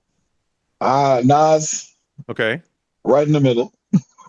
there's no middle. There's four. There's four. Yeah, Nas right in the middle. Okay, Nas. Who else? Biggie. Okay. I gotta put Jay-Z in there. No, fuck no. I gotta put Jay-Z in there. Are you kidding me? I have to put Jay-Z in there. This motherfucker coughs every time he can't find a lyric. No, Come on. no. I gotta put Jay-Z in there. Oh my god. Summer, would you put Jay-Z in your Mount Rushmore of rappers? You get 4. She fucking almost Nah. scoffed at it. I Okay. gotta put Jay-Z in there. Okay, Jay-Z, who So else? Nas, Biggie, Jay-Z. All East Tupac, Coast guys. def- All East Coast guys. You got a I West put Coast guy. Tupac, I put Pac in there. Okay. Pac. Okay. And Eminem. Well, you only get 4. Mount That's Rushmore's fine. 4. Mount Rushmore's 4. You said 5. Mount Rushmore's 4? Yeah. All right, if I have to, He put Nas, Biggie, Jay-Z, Eminem, and Tupac. I think All right, I think all of them are good except for Jay-Z. So pull him out. I'll pull Pac out. No, you can't. Yeah, You left Jay-Z in. It took Tupac out. yeah. My wife's about to blow her. What? Ian, do you have a top 4? Yeah. I mean, I don't know. Yeah. I mean, You're allowed to say your top 4 to your white. You can still have a top 4. no. I just I don't think I'm like well versed enough in rap to like give a huge opinion. Yeah, just your who's your opinion favorite matters. top Your, 5? your opinion matters. What's your top? I would 4? probably say Biggie, Tupac, Eminem, and then you're like, yeah. I mean, then you're getting into like fucking Nas, Kendrick, fucking like. I mean, if you want to put Kanye in there, I don't even know who people put as that next one after. I that. like Kanye and Lil Wayne. I don't know if I Lil put Wayne. Him, I like think it's Lil Wayne. fucking dope Lil too. Wayne's great. Yeah. I don't know if I would put him. I definitely. I haven't listened to enough of all of their like bodies of work to like give a valid opinion. Obviously, I listened to a lot more like Eminem, Biggie, Tupac when I grew up, so that's like what I'm going to bias hard towards. You know. I really like Wu-Tang. I like Method Man the best. I don't know if I put him at the top 4. I think I'm going to put Tupac, Eminem. I don't know the other 2. I don't know who the other 2 are going to be for sure. Bro, I really like Kanye. I'm pulling your black card, man. All right, You you vetoed put- us. Beastie Boys. You put Jay-Z. Beastie Boys. Fucking You hell. put Jay-Z in your top 4 of all I mean, time. I've heard a lot of these reels with like famous rappers. A lot of them put Jay-Z in their top 5. I think they I have. don't think I you. think they I have don't think. I don't think you understand how skilled Jay-Z is, man. Ugh, come You on. got to go back and listen to some old school Jay-Z, man. Yeah, his old stuff. Yeah. Not the Jay-Z with the dress. I'm talking about the Jay-Z with the Yankee fitted, man. Jay-Z with the dread sucks. You know that. Yeah, Yeah. Listen to Oh, I Jay-Z hate with the that look Yankee on him. fitted. Like what? Listen Like to Black Jay-Z Album with the New Jay-Z? York hat. Yeah. Okay, I'll go back and listen. What about Mace? Go listen to Blueprint. Mace. Reasonable Yeah, Doubts. Blueprint. Yeah, Blueprint's Yeah, go listen to that, man. Paul said Mace. Take his black card. Is Mace incredible? Hakeem? Mace. No. Nah, He's gonna put nah, Joe not Budden. on that level. He's gonna put Joe Budden in there next. You know. What about Ja Rule? Nah, like him no. No, I No, like Ja Ja Rule's Rule. got dope fucking party hits, but he's not like an awesome rapper. Yeah, I thought he was No. great. Did he go to jail too for having for shooting somebody or He's something? also like 5'1", 130 pounds. Oh, dude. is he? I didn't know he's a little guy. Yeah, that's disappointing. Well, if I didn't mention 50 Cent, you think I'll mention Ja Rule? Yeah. Yeah, I guess not. I'm not like well versed. I'm like Ian. I'm not that well versed in the rap world, but Yeah, I love listening to some fucking Ja Rule, but I definitely don't think he's like a amazing rapper, you know? Yeah. Just got dope music. Yeah. All right, Paul. Say But it like first. a lot of those things in that early 2000s, like that kind of like hip hop but then like with fucking like Nelly and Ja Rule and 50 Cent and fucking, you know, all them. That was like a dope year of hip hop, you know? Yeah. Would you throw Mace in that group too? Absolutely not. No. I know like 3 good Mace songs. you know? What is the obsession with Mace, Paul? One of my favorite songs is Mace. Yeah, but that's Okay, one okay. song. You can't say like guys Yeah. that have like 4 good albums, like 5 good albums, 10 good albums, you know? Yeah, that's true. I like. I Mace. mean, Mace's delivery was actually cool. Yeah. I mean, Mace is You could good actually- for sure. He had You that could actually monotone understand- delivery. Yeah, you can which I understand really what he was like. saying, you know? All right, Paul. Say a prayer for us. We're gonna end on the Mount Rushmore of rap. Everybody watching, leave your Mount Rushmore in the comments. Busta Rhymes. Yeah. I'm, Oh, Busta. Yeah. I'm curious what everybody says. Break your Okay, neck. Paul, say a prayer for us. All right, I'm gonna have to dig deep on this one. I got nothing. Dig deep, Paul. You got it. It's in you. Yeah, I got a lot of brain cloud today. Foggy brain, you know. Can't think right. Tired. Make it a quick one. Just do a Okay. quick one. Be impactful, you know? I'll try. That doesn't help the pressure. Don't Okay. overthink it. Just you know what? hit the key points and move on. I forgot to hit record. All of this was for nothing. Are you serious? No, he's joking. Oh fuck! I can see it's recordings. I know, For I a minute know. there, I felt a sense of relief. I was like, okay, I don't got to do a prayer. This I week. see the record thing at the top right. Okay, Paul, come on. All right, Okay. I'll do my best. God damn it! Let us pray. Dear leader, well, the week is coming to an end here. It's been a busy week. Anxiously awaiting some weather so that I can get my pool open and begin pool season. Haven't been very cooperative right now. The weather hasn't been very cooperative. As we head into June here and the official start of summer, I want to pray for some good weather, not too much rain, some nice clear water when I get the pool open. I got a dead squirrel in there right now. I was hoping Fouad was going to come over and take care of that for me because I don't want to do it myself. It's going to go through. It's probably going to, rigor mortis is going to set in soon too. So I was hoping you'd do it this weekend. So Just pray- short pray for and this weekend. impactful. Short and impactful. Come on. Okay, I'll wrap it up. Well, the World Cup starts next week. So I'm not a soccer fan. I don't even like soccer, but it's a world event. Some people like it. So best of luck to everybody playing soccer. And make sure the Knicks win tonight, too. No, Amen. yeah. Well, in OKC tomorrow night with San Antonio. Yeah, the Knicks. Yeah, for a team, I'm not a Cleveland fan, so yeah, I'd like to see the Knicks win that series. You guys got something you want to add? You guys got something It's all want to you, pray Paul. for Finish it tonight? up. Yeah, Bring it home. yeah. Well, I'll see you guys in a couple of weeks in Toronto. Yes, think. sir. Yes. Yeah, you gonna be there, Kim, by chance? I was hoping I was gonna see you in New York.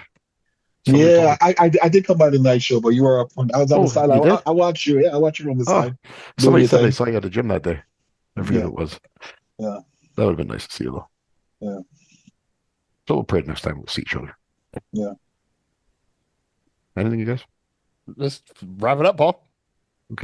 Well, on that note, pray for This was- peace. You know what? This was a horrible one. It really was. This was might cut, be your cut it out, Fouad. Just cut it this out. one might be your worst prayer ever. Just cut it right out. You know, maybe He was, we should start a he new was praying tradition. for clear water in his pool. Maybe we should.